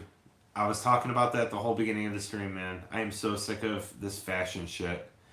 I am so sick of it.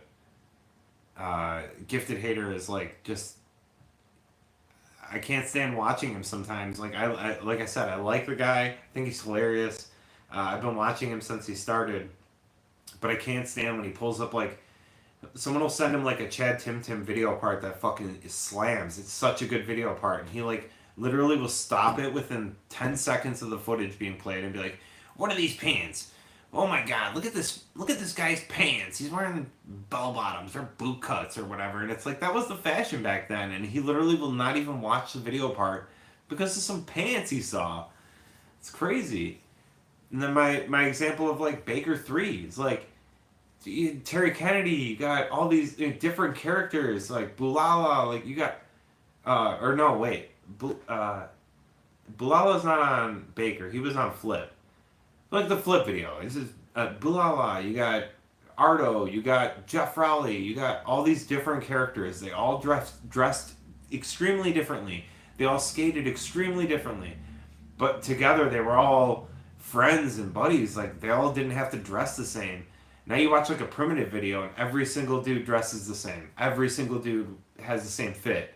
And it's just like they all skate the same. It's just like it's so boring. Like it's so boring.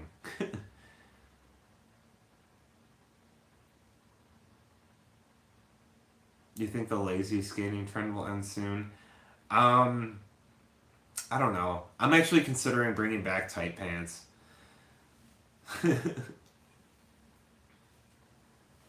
Type a 1 in chat if I should bring back tight pants.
Yeah, the jack, yeah. Um,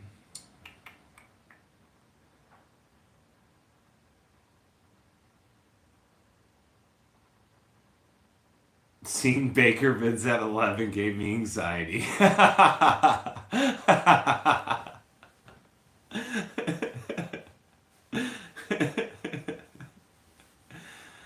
Oh,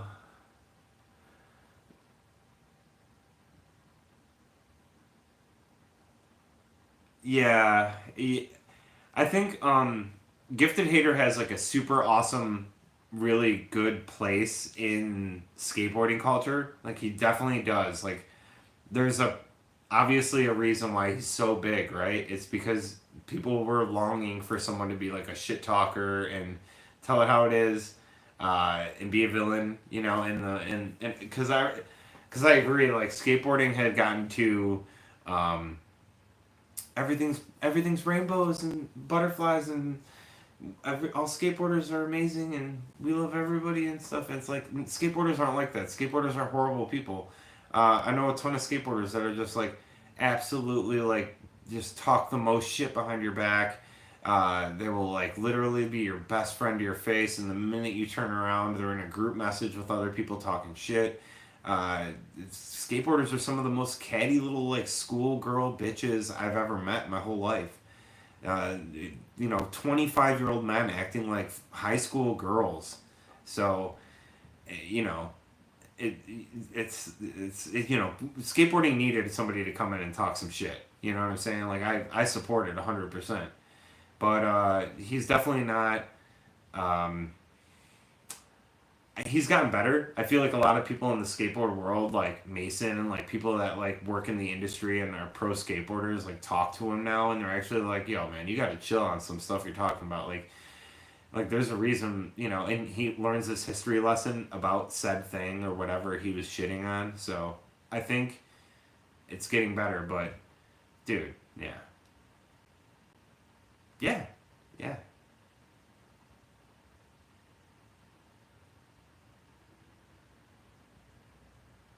I was just talking shit about you before you got here, dude. Probably a little catty bitch. Um, yeah, he disrupted the industry a little. I think it was important. Like I said, there's a reason why he got so big.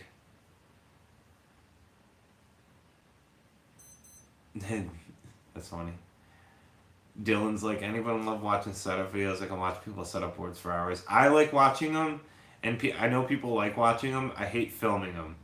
Uh, when I set up a board, it's like I feel like it's like a me time thing where I can like sit down and like really, and when I'm stopping and having to film the things and like it's just, it takes away from it so much that like the last like three boards I set up, I didn't film at all. I was just like, I'm just gonna set it up and enjoy my setting up of my board. It's funny, I like Gifted Hater at the beginning when he was irrelevant and everyone hated on him. Now I find it kind of annoying. He's over the top the last couple of years. Yeah, I feel like in the beginning he was like way less like censored. He was more just kind of like anything goes. I'm gonna shit on anyone, and I feel like now he's like kind of getting like understands that like I can't just shit on Tyshawn without 40 of Tyshawn's homies coming in my fucking DMs and telling me they're gonna fucking beat the shit out of me. Um, and realizing that like he might actually run into these people in real life and there's real life consequences to completely shitting on someone's whole career in front of thousands of people, right? So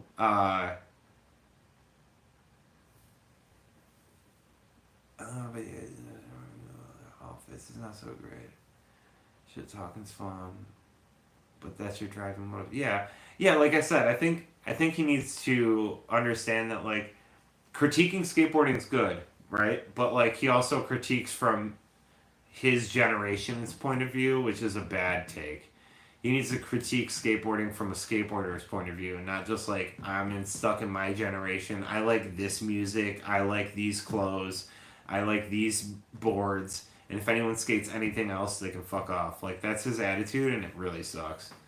Because I think a lot of people are super fucking good, and they might not wear the clothes I like, or listen to the music I like, or have the song in their part that like hypes me up. But I can still appreciate their skating and know what's good skating from bad skating.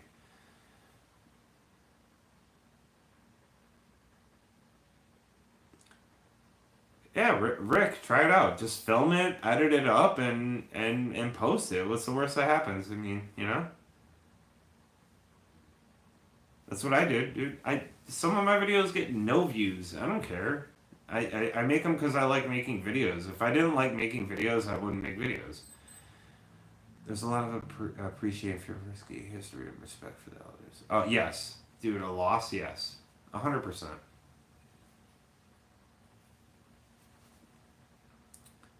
I tried to do a setup video at the curb spot. I skated sometimes and forgot the razor and had to cut the grip tape with my key. That video will never see the light of day.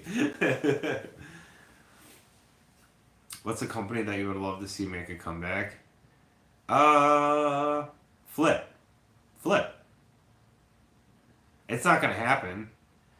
But I think like they were as far as my generation. Like, okay, I'm literally being so contradictory right now. I'm like literally talking about how gifted haters like this is my generation, mine. But like when I grew up, like that Flip Sorry video was so important to me. Ardo was my favorite skater, forever. Like Ardo was honestly like one of the biggest. Like he's why I learned front boards. Like whenever I get into a front board, I got to make sure to look over my left shoulder, just like Ardo on that fucking 20 stair. And yeah, like Matic Matty is such a good video. Like his part in Matic Matty was like amazing. But I don't know. I think Flip could make a comeback if they, but it would be so hard. Uh, then obviously like the one that would never happen is Savior. Savior shoes. That'd be sick. They're bringing back iPath, but I think Savior was an off-brand of Nike, so Nike would never do that because it would eat into their SB sales. Yes, Buffalo, New York. Yes, below.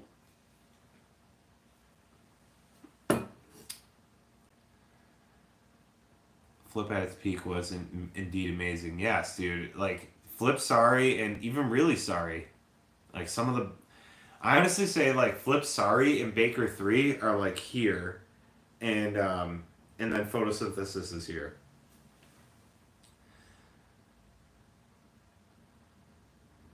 I have my phase, but maybe it's better that they don't come back. Yeah, there's a reason why they don't. Like, for example, Flip would never be the same. They don't have Raleigh. They don't have Appleyard. You know what I mean? Like, it's not it's not the same. Savior obviously, like I said, would never come back because Nike. Like they'd be like, why would we do that? So I don't know. Flip is still around, but I'm saying like to make a comeback to where they were, like Flip was the biggest brand for like a few years. Like that Flip was undefeatable. I think like 2005, 2005. I don't know.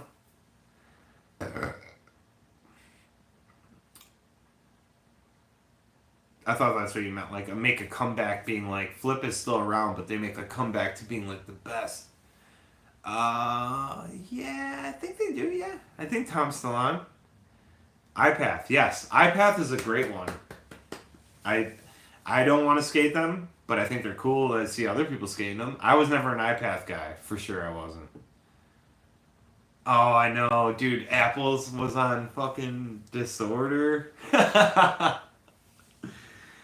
Okay, can we just say that Disorder is like the shittiest fucking name? Like that sucks. That sucks. Disorder is fucking trash. I'm sorry.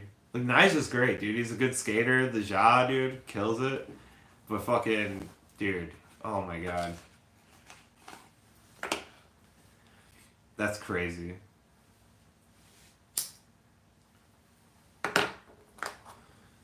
Disorder.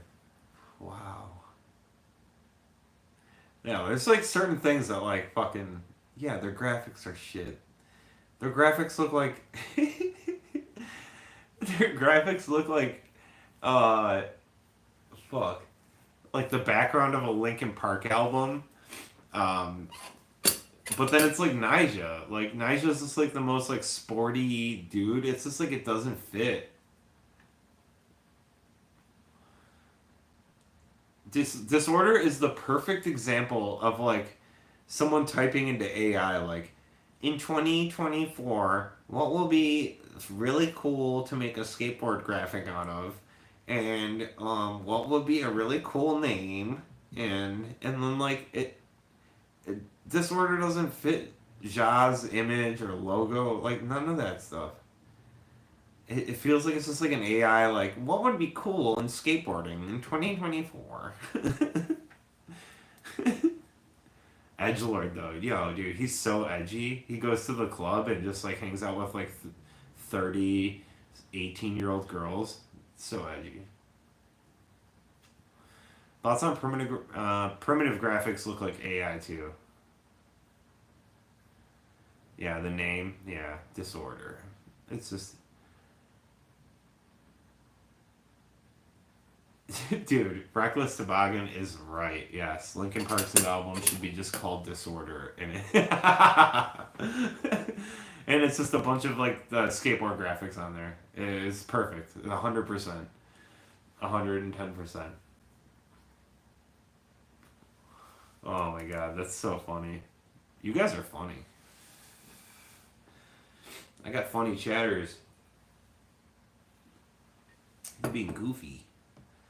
One of my quitter completes has primitive wheels. They're so bad. Dude, skateboard company wheels are always bad. I remember I got like a pair of Habitat wheels one time and they flat spotted in like one tail slide.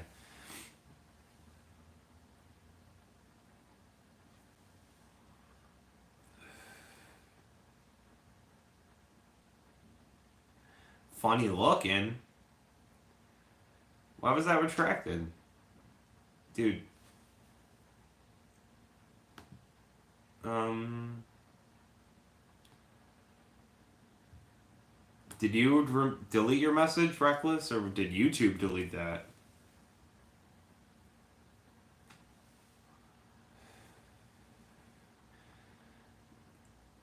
Nigel is delusional. He's got many. Yeah, yeah, yeah.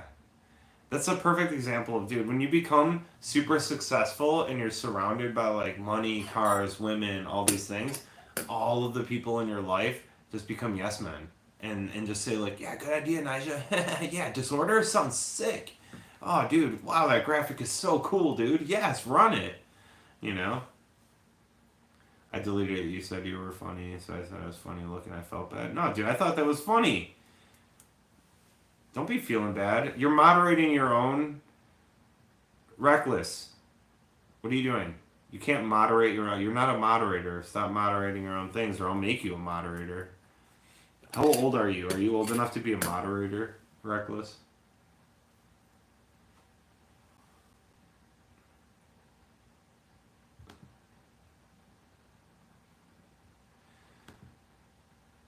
Dude's literally living off him. Yeah, I know, right? Um, what's that guy, Ethan Loy?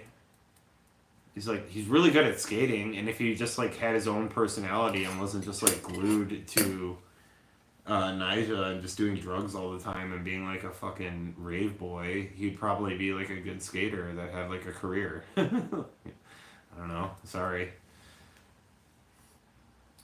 NFT writers.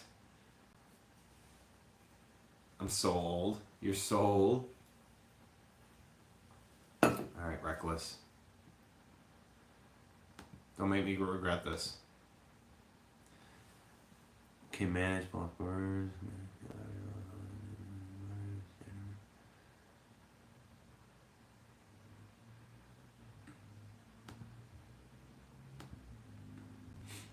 Alright, Reckless Toboggan, you are now a moderator. Alright, you have standard moderation practices. You can remove comments, okay? And you can mute people and stuff. Do not abuse it. You're funny, so I'm giving you this cool power. But be cool with it. So you got a little wrench next to your name, and you got a blue name now. Be careful, guys. We have a moderator in the chat now. He will smite you if you get out of hand. Nija's Pete Diddler type. All show no substance. I wonder if politics skateboard is still around. Always love their stuff. Reminded me of Scumco. Yes, Politic is still. No, actually, I'm not sure. Shit, because one of the guys in Reckless, this is not a responsible thing, okay? This is just a cool thing because you were being funny and cool, and you're gonna get a thing, okay? Just be cool with it. Politic, I think they I I think they might be out because I think one of the guys that rode for Politic is on traffic now. Best wheels for sliding in the streets? Um, Probably the hardest wheels, right? I mean, for sliding, you know? But that's all. Wait, let's think about this. So, downhill riders, right? They ride soft wheels. Those guys that. And they do the longest power slides probably than anyone, and they have softer wheels, those downhill boards. So, I don't know. I like the 93 Spitfires. It makes shitty East Coast ground feel better. I can still slide and do my tail slide 270s. I don't flat spot them, you know. I feel like the 93s feel like a 97. Dublinski.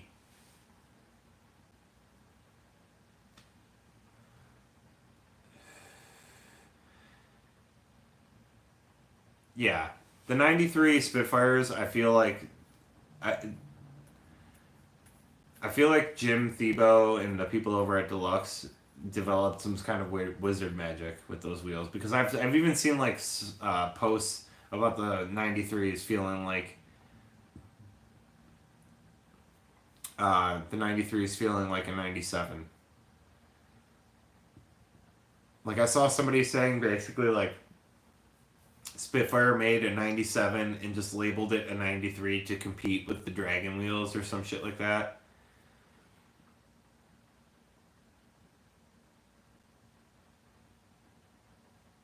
The Canadian Rockies, yeah.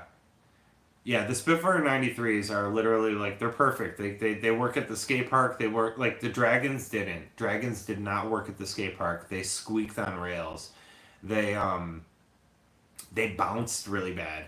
The 93 Spitfires like they don't do any of that. They don't bounce real bad. They don't squeak on rails. They slide when you want them to. Like they're good. But yeah, placebo effect. Like honestly, I think this is my theory. I don't know this, okay? I'm just um what is that? What do you say when you're just making uh shit? Allegedly, right? I think that Spitfire just made a 97 and just called it a 93 to be like, "Hey Dragons, fuck you."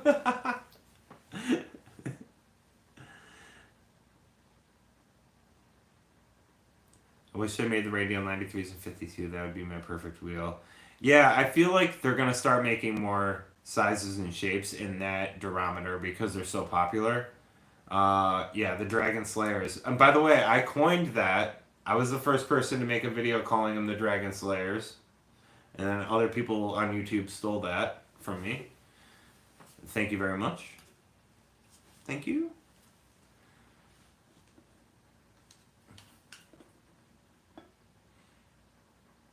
That thumbnail went hard though, right? The thumbnail, dude. My Spitfire 93 video thumbnail went hard. You can always better measure. Yeah, yeah. How much is a durometer measuring device though? Because if it's more than like $20, I'm out. I started writing 56 to 60 late 90s because they're faster, longer, and usually wider.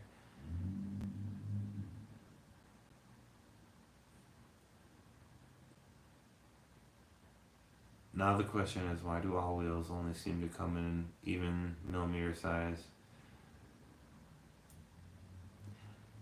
Dude, I kind of agree with you, right? Like, so I didn't say this in the video because I'm not trying to shit on Jim, but and I'm grateful for anything I get. But Jim asked me what wheels I wanted via email, and I said 52 millimeter 93s and the classic shape, and he sent me 54s, and I was like, whatever, dude. I'm not fucking. Who cares, right? So I didn't complain about it, and I was like, well, this is a good chance to see if they help with like slappies and stuff. And then I got my new wheels, and I was like, well, I'm gonna buy 52s because I like 52s. And I put them on, and honestly, they felt like almost a little small. And I literally was like, man, I feel like a 53 would be fucking perfect. Like I was like, damn, I honestly feel like 53 would be fucking perfect. $22 or so? Shit, I might buy one. Fuck.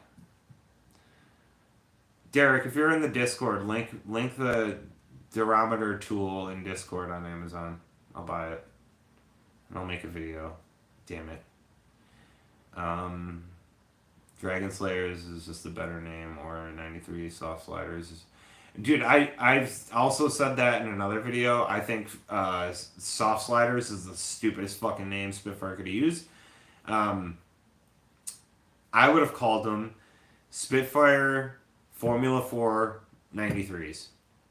That's it. Just be like, they're the Formula 4 formula in 93 durometer. That's it. Because everyone loves Formula 4. And now it's just like a new durometer of the Formula 4. And that's what it is. It's literally the Formula 4 in a 93. Just call it that. But they had to come up with a cool name like the Dragons. So there had to be like soft sliders. Like, it's just... I don't know.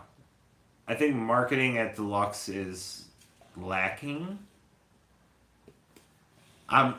Maybe... What do I know, though? Maybe... Formula 4 93s is confusing, and no one would buy them because they don't know what the fuck it means. Maybe soft sliders and just makes more sense to people. I always cone my front toe side wheel, so I take that into consider. Your front toe side. When you kick turn on ramps, do you drag your front wheel? Do you do like a ton of front side kick turns? Or backside kick turns? I might do it. Someone was talking about this in Discord, like their one wheel always cones, and I'm like, if you're always kick turning, tic tac a lot, that's probably it. You're probably just putting all your weight, or like putting all the drag when you tic tac on that one wheel. I busted my knee because my wheels were too small and too hard. Crap. Dude, yeah, 103, that sounds like my bones would rattle. Yeah, tic tac. Yeah, it's. I do my whole neighborhood without pushing. Oh yeah, you're definitely fucking dragging wheels then. That's pretty impressive though. Hell yeah. Beer break.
Thank you guys, thank you.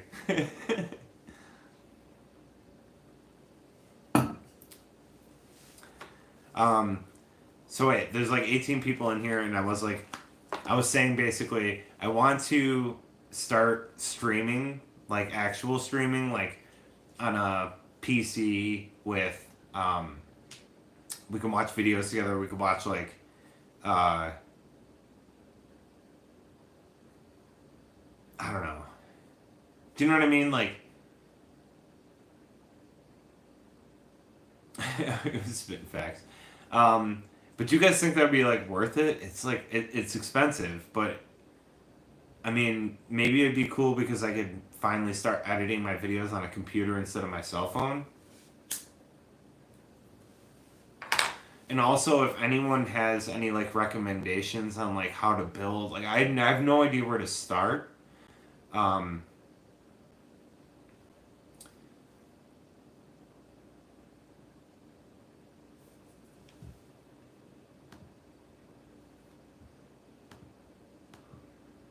okay, my wife, or my mic's on. But yeah, so like I don't know. I'm just like I really can't decide if I should get like a full setup.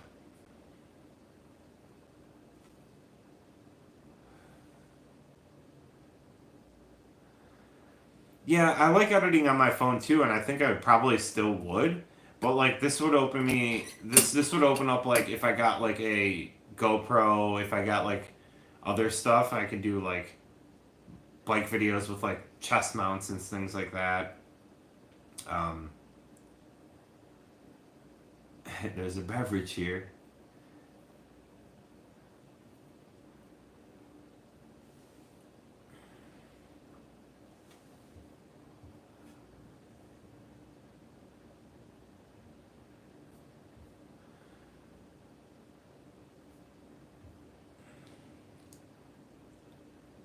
Maybe a Mac Mini. Would that stream good though? Because like if I can get like a laptop that would stream, I just need to run OBS and like be able to watch skate videos. Like I don't need like a fucking amazing setup and a webcam. I need a webcam.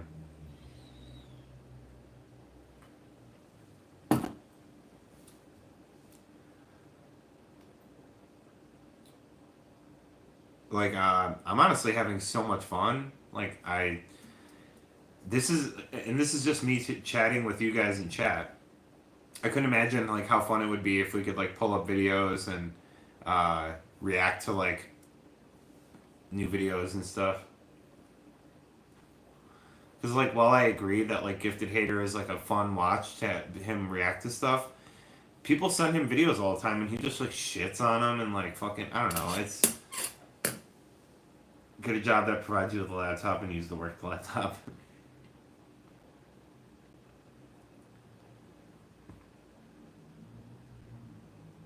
We used to pound 40s. Wolf King. I don't know. Negativity begets negativity.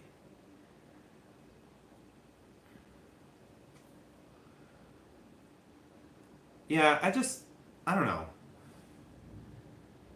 Like I'm not saying like I'm gonna be like all like I say what you will with the big pants '90s and this fucking skater felt authentic one nowadays forced or generic. Yeah, yeah. I mean that's it's exactly what I was talking about at the beginning.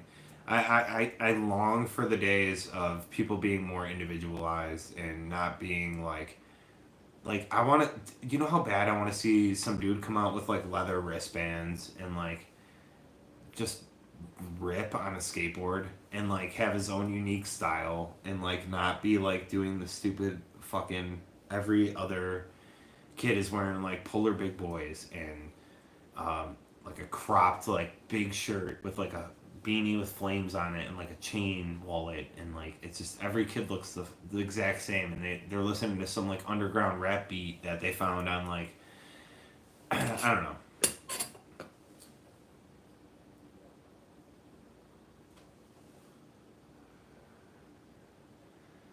Yeah, there's a difference between like just being like like the Nine Club, right? They're in the skateboard industry, so they can't be negative in the way they want to be, right? We all see it, right? Like Gifted Haters talked about it. Like Chris can't like fully speak his mind, right? Like he has friends that like he would like to say like, "Yo, that no slide was stupid. Why would you put that in your part?" But he can't say that, right? So there's videos they watch and they've been getting better at it. Like they've heard the I think they've heard the feedback of like the overly positive, just like constant everything is great. Like is yeah is it's getting redundant with them. Can we talk about the new Grind King locker trucks? Yeah, they're trash. Um, they're absolute trash. It's over innovation. If I put out a skate video, they have some weird, obscure music that I'm into.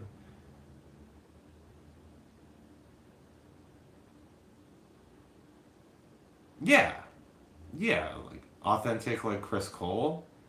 Um, what? Because I said leather wristbands. Um,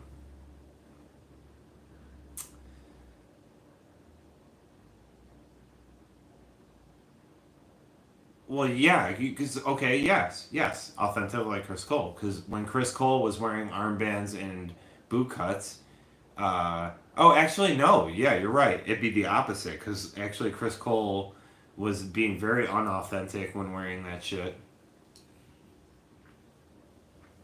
We need more country and skate vids.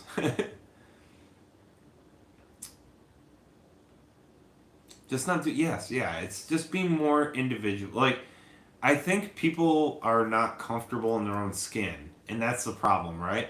Like the refreshing thing about Ali Boulala, or I keep bringing him up because he was such a character who wore like his pants looked like they were like spray painted on, and then he wore those big puffy shoes that looked insane. Uh, like his fit was not like something I could put on and feel comfortable. Like I'd be embarrassed to walk out my doors, you know. And and and this dude was out here just ripping and getting drunk and being himself and whatever. I mean, he wasn't a great example for kids, but what I'm saying is that like he was comfortable in his own skin, you know. I feel like a lot of these kids now, like they're trying so hard to be like a fashionista that they don't even feel comfortable on their own skin. Watch videos with viewers, yes. You can review viewers' clips. Yeah, I know. Well, that's why I want to get a computer, a proper computer. Right now, my phone is streaming, and I'm reading chat off of a MacBook from 2013.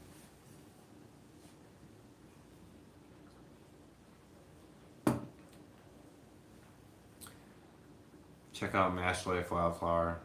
Okay, cool. Yeah, I'll check that out. Um, Kohler, go to my last video and in the description, click the link to the Discord and put this in skate parts, and I'll check it out.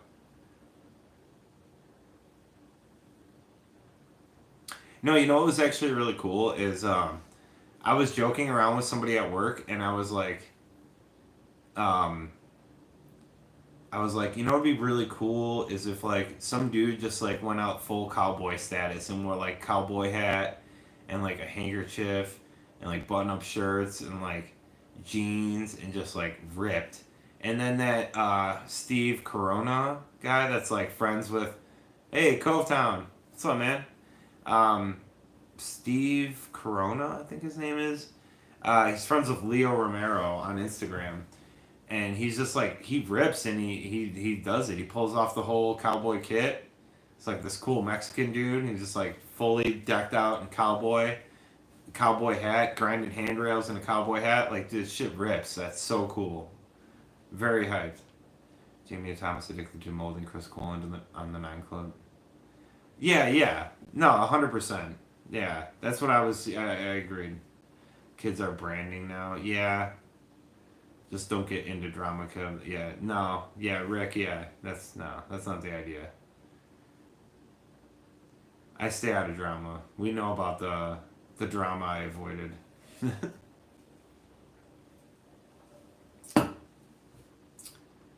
Oh, the Ali Bilala thing. Yeah, yeah. I feel bad for him, honestly. I mean, if you watch the Vice thing with Ali, like as much as I love Shane Cross, like dude, Shane Cross was one of my favorite skaters. I was such a Shane Cross ad, dude. I still am. Shane Cross, Van Westel, Dylan Reeder. A lot of my favorite skateboarders are not here anymore. So, but Van and Shane were definitely up there. A lot of inspiration from those two. There was like a whole year of my life where like I would just buy white T-shirts and tie dye them myself, and I would like fucking wear just like homemade tie dye T-shirts because of Shane Cross. Like, I don't know, he was such an inspiration. Cool dude. Just so happy all the time. Like I love people that are contagiously happy. Like I just every time I go skate, like I just wish there was people that are just like those. Corey Kennedy, another dude who's like contagiously happy. Like just being around him is like so fun. Like Stefan is contagiously happy. I love that guy. So fun. Yeah, man, dude, it's sad, dude. Sorry about that beeping. I have a watch over there going off. Oh, that's another thing. Check it out. I got the Google Pixel 3 watch. I'm gonna do a video about this and interesting stuff about skating with a smartwatch that tracks your health data. That should be fun, right? Um, I've been using it to like track my workouts and everything for a while now, but yeah, pretty cool.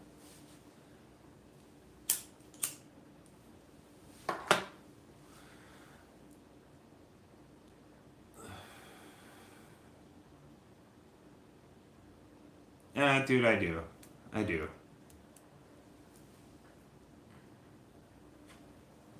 I met Corey and he didn't have a fucking mean bone in his body, dude.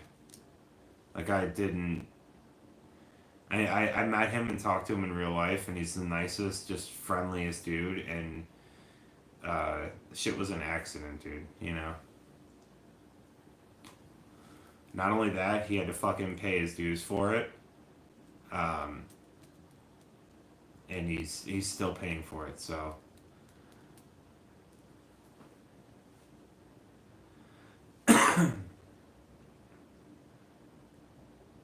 I have a Garmin watch, and they don't have skateboarding as a sport, so I use the stand-up paddleboard function. It's pretty funny. Yeah, this doesn't have a skateboard function on it either, but it actually, I don't know if you look into the Google Watch statistics, it's got the best heart rate monitor of any smartwatch, and it also does a cardio load. So what that means is like while I'm skateboarding, it tracks my cardio load, which is like it tracks the workout of skateboarding. So automatically is just like, oh, he's doing a lot of cardio load, and it'll track it and give me the statistics on it. So I wanted to like do a video where I'll see like if I skateboard hard for 1 hour at like a skate park, like how much calories can I burn? What's my like, you know what I mean? Like kind of see because no one really talks about like how healthy skateboarding is for you and like how much calories you can burn and how like good it is cardio wise and any of that stuff. So yeah, Rick, but Apple sucks.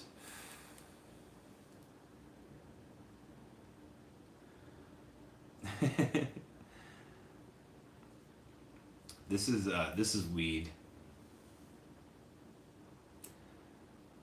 Apple's trash. Honestly, you know what's funny is I was gonna buy Apple. You want to know why I bought Google instead of Apple?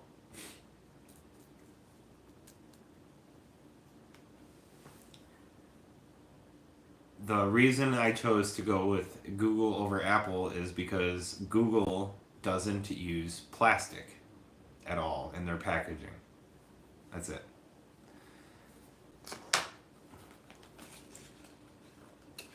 I don't like plastic.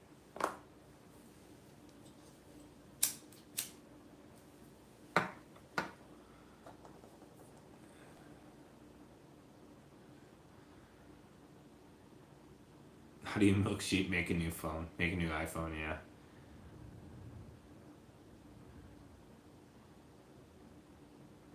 Yeah, dude, Rick is with me drinking, having a smoke. Highly recommend watching Michael latest series Drive on YouTube. It relates to skateboarding all about. I'll check it out. I'll check it out. If you're in the Discord, link that stuff in the Discord so I can check it out. What's my current setup? I'll get it. I'll show you.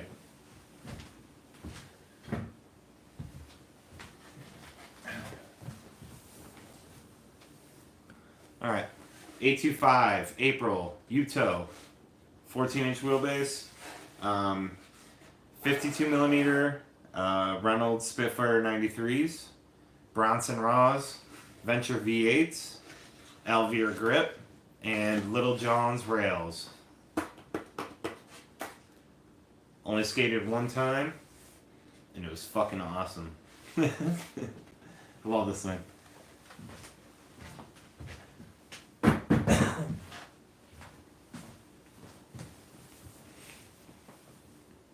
Yeah, dude, the April board 825 is like such a good shape. It really is like honestly, like I really want to try that. I think if I can find an 8.5 14 wheelbase, like if that was a more common shape, I would skate 8.5s. But the reason I'm on an 825 is because it's so hard to find 8.5s and 14 wheelbases. So.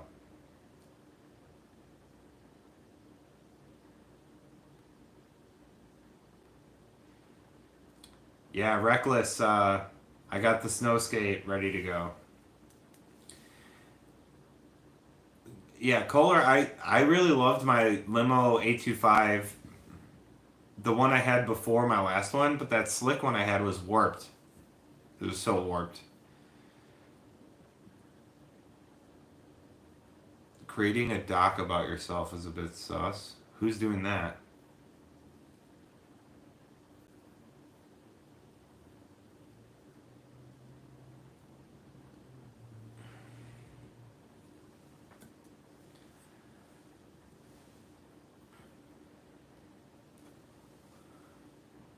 Yeah, Little John's, dude. Use code Kevin Nice Try, or you. Fuck, I fucked it up. Oh my god. Use code Nice Try at checkout for 10% off Little John's. Corey's the best.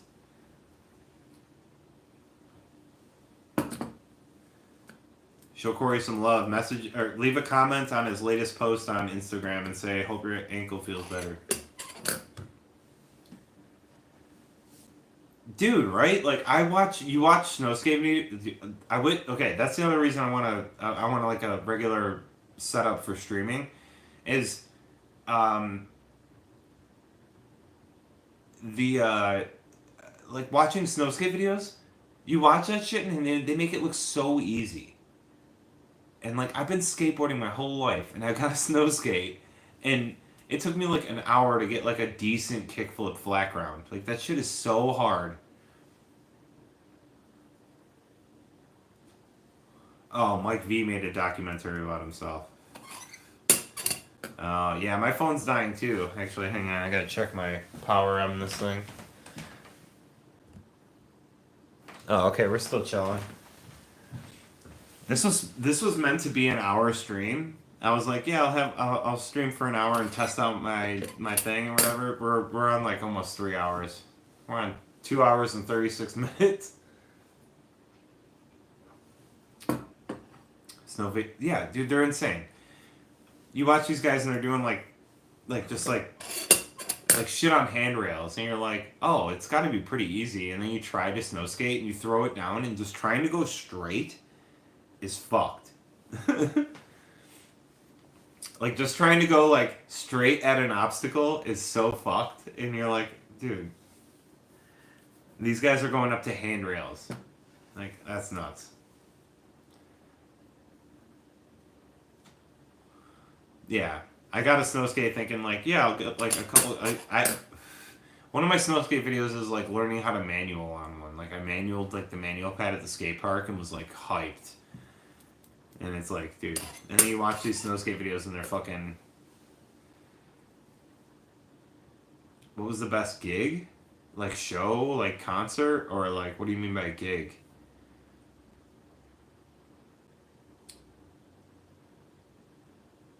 Like what's a gig considered? Like something I'm paid to do, or like something a concert? Oh. Damn, that's tough. Um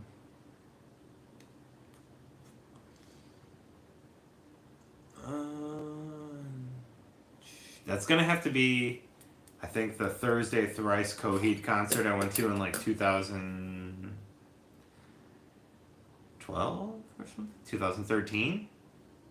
I saw Thursday, Thrice, and Coheed and Cambria in Rochester, New York, and that shit went so crazy hard.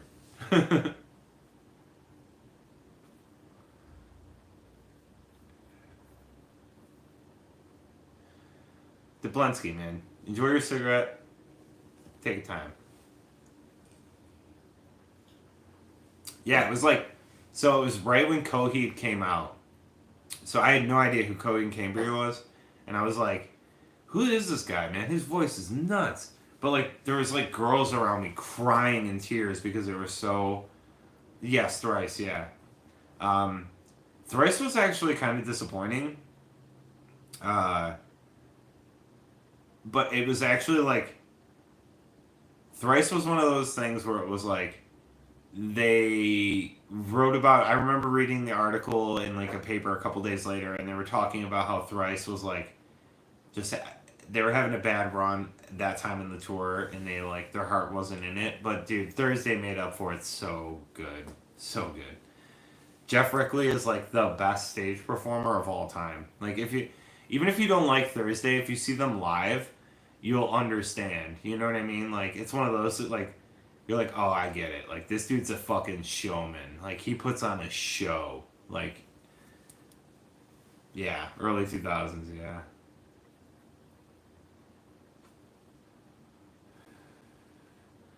No, Dylan, we do not take that slander. Little John's rails are the best. $10, they cannot be good. I disagree. Late night brake lock here, attire squeal. Late night brake lock here, the tires. Oh yeah, yeah. Thursday lyrics. Or is that Thrice lyrics? Or the lights off, I can't hit the wheel. I can't. Oh yeah, cross out the eyes. Yeah, it's classic. I actually was one of the. I was one of those weirdos that. So I heard. Oh, what is the waiting? I heard waiting before I heard, uh, the next album.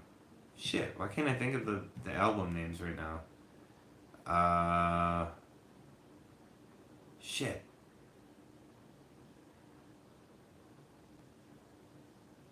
What is it?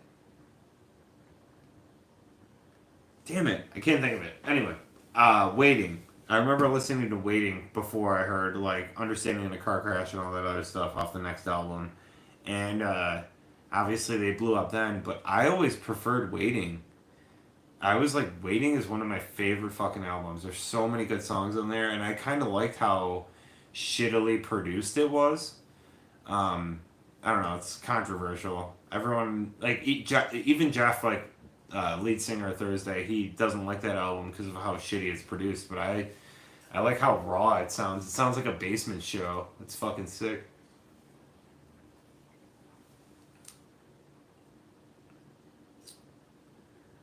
No, no, no, no, no. Little Johns. Screw this song.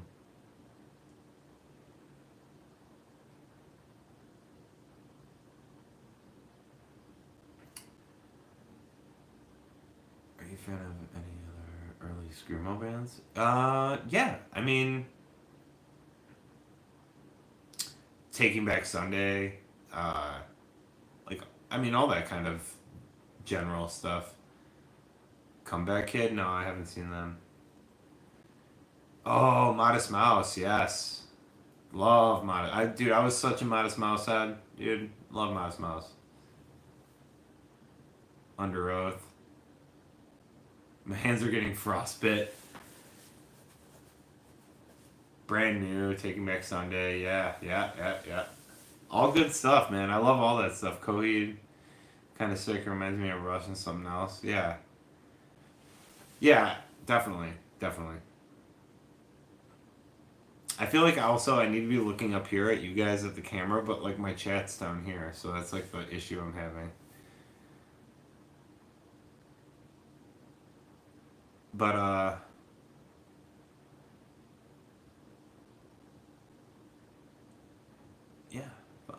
I never really got into thrice, but I don't really get emails used for everything. Is that a gifted hater quote? Um, yeah, dude. I like that music started to make a comeback into skate videos. I will say that. I got really sick of hearing just generic rap over skate videos, and I don't dislike rap. I love a lot of rap music, but I'm talking like generic stuff. That's just like it all kind of sound. It's just like a beat, you know. It's like I don't know. Skateboarding got stale to me, and it's one of those things where so like all these companies now are being like, oh, no one's into skating anymore, and it's like I feel like it's a self-inflicted wound. You know what I mean? Like where it's like skateboarding tried so hard to be cool that it became uncool, and I don't know. Yeah. Yes, I'm bored of skate videos too. Yes. That New Balance video was boring for sure. It was filmed so shittily. Operation Ivy, good shout. Yeah. Cursive was sick. Dude, Cursive was in Buffalo and I missed it. I'm so fucking bummed. I was so bummed, dude.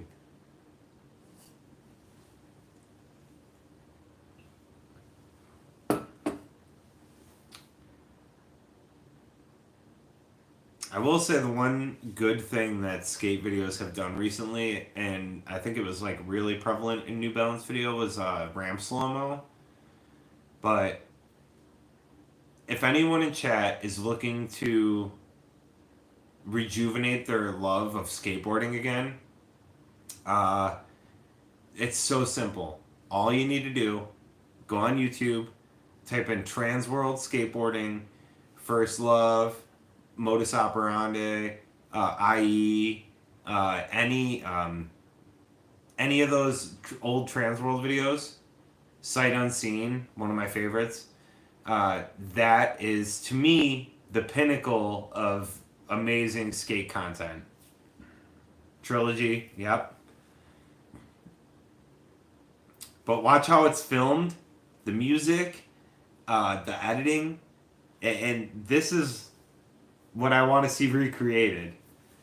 Uh, just that ramp slow mo, like dude, Cairo Foster's part, like Cairo, how many boards have you broken today?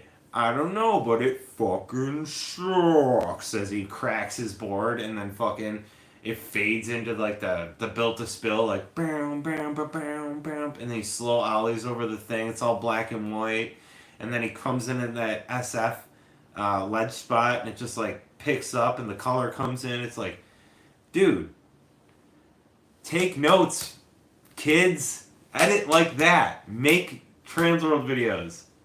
Recreate Transworld videos. Just copy them. Yeah, it's built to spill. So sick.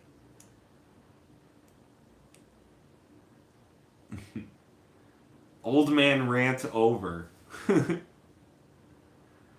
Yeah, right. Was too epic. It was too epic. It was good, but it's like that's like the. Uh, yeah, right. Was done good. It was done well, and that's why it did well. New Balance video was like trying to recreate Yeah Right, and they failed miserably. Yeah Right had the touch of like the skits and like the funny and not taking themselves seriously that the New Balance video didn't have, that made New Balance video seem way too serious and way too into itself. Cairo's part was to build to spill.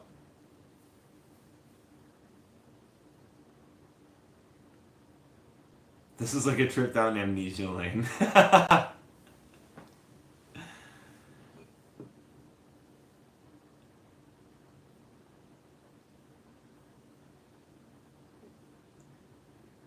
Yes, Bag of Suck. Yes, watch Bag of Suck.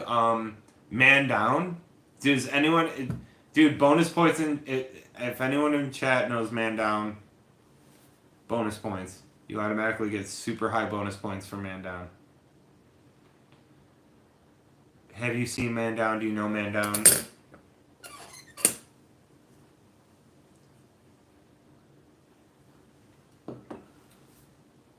Waiting. Chat. Waiting. Oh, this is not good. I feel like a fortune.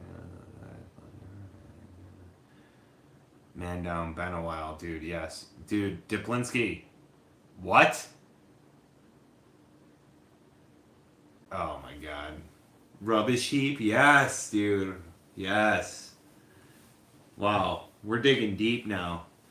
No. If you like Bag of Suck, enjoy. Watch Man Down. That's all I gotta say. That's all I gotta say. That's all I gotta say. Dude. Alright, you guys got homework. Go watch your Trans Worlds. Go watch your Man Downs. Alright? Go watch your Bag of Sucks. Speed Freaks. It's a good one. Is there more than one Man Down? No. No, there's only one Man Down. So you join Tilt Mode video. It's Tilt Mode, yeah. It's Tilt Mode Man Down. Yes. It's so fucking good. Yeah, it's like, that's what skateboarding's missing, right? Like, it's like it either goes so far one way or the other, right? Like, you either get like the New Balance intervals where it looks like a car commercial. It looks like somebody from BMW shot skateboarding for the first time, or you get Fancy Lad. You know what I mean? Where it's just like so fucking crazy. But we gotta find that nice happy medium where like we get like some good filming, it's tasteful, but also like get goofy in there and get silly, you know, and feel goofy about it. Headworm Jerry Sue, Cockblocks, Caswell at the Party. Subject to Change. I've seen Subject to Change. Globe Opinion. Oh, dude, Globe Opinion. That Ryan Kirchnick's part was so good. Dude, I love that. Like, yeah, Gershon Mosley. But that Ryan's part, right? I heard a bad story about that Ryan Kirchnick guy. I don't know how to say his last name, but I think that he didn't have a good time after that video came out, from what I heard. I like Gershon and Chet Thomas.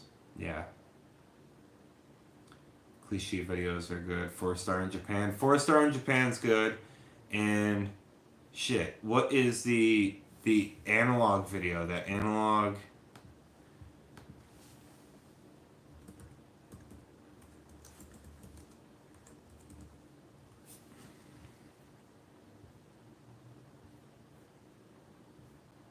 Or is it not? It's not analog. Fuck, what is it?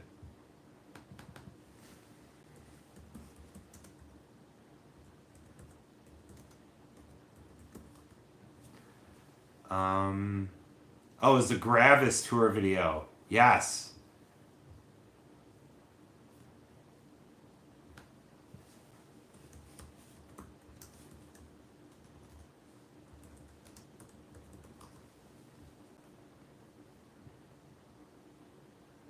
Yes, that's it.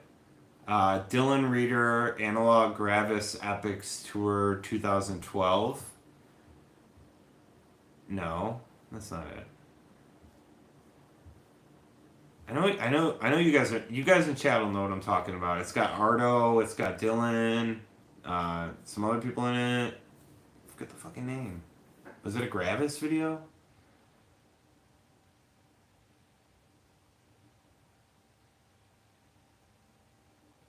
Yeah, Rick, I'm about to end it. Yeah, dude, Dylan's one of my favorites as well. Hocus Pocus, I'm old. Yeah, see you, Rick. Yeah, I'm about to end in like 5 minutes, dude. Lens 3. Yes. Dude, these are you guys are saying good shit, right? And what's all the common denominators from all these videos, right? They have a personality, character, and uh just uniqueness, right? It's a Gravis promo video. Yeah, Nick. Thank you, Nick. I just don't know what it's called. Is that just what it's called? Gravis promo? Uh, Pre-internet rush.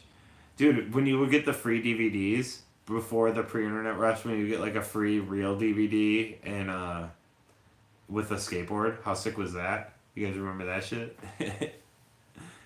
We're getting like the free like the free like real uh whatever it was.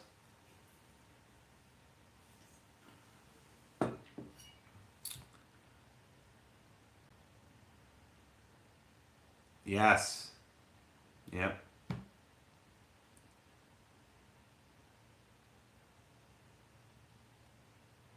Yeah, it's on YouTube. I think.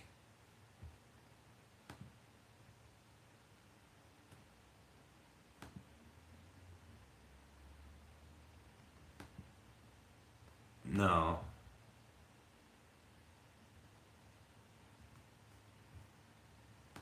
Damn it. I can't. Yeah. I'm going to find it and post it in the Discord.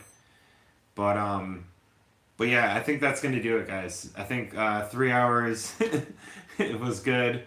Honestly, I want to keep going, but I got other stuff I got to do before I get ready for work tomorrow. So appreciate everyone stopping in, hanging out, watching the stream. If you missed any part of it, check the VOD. It'll be posted later. So see everyone. See you, Dylan. See you, Diplinski. See you, Nick. See you, Jack.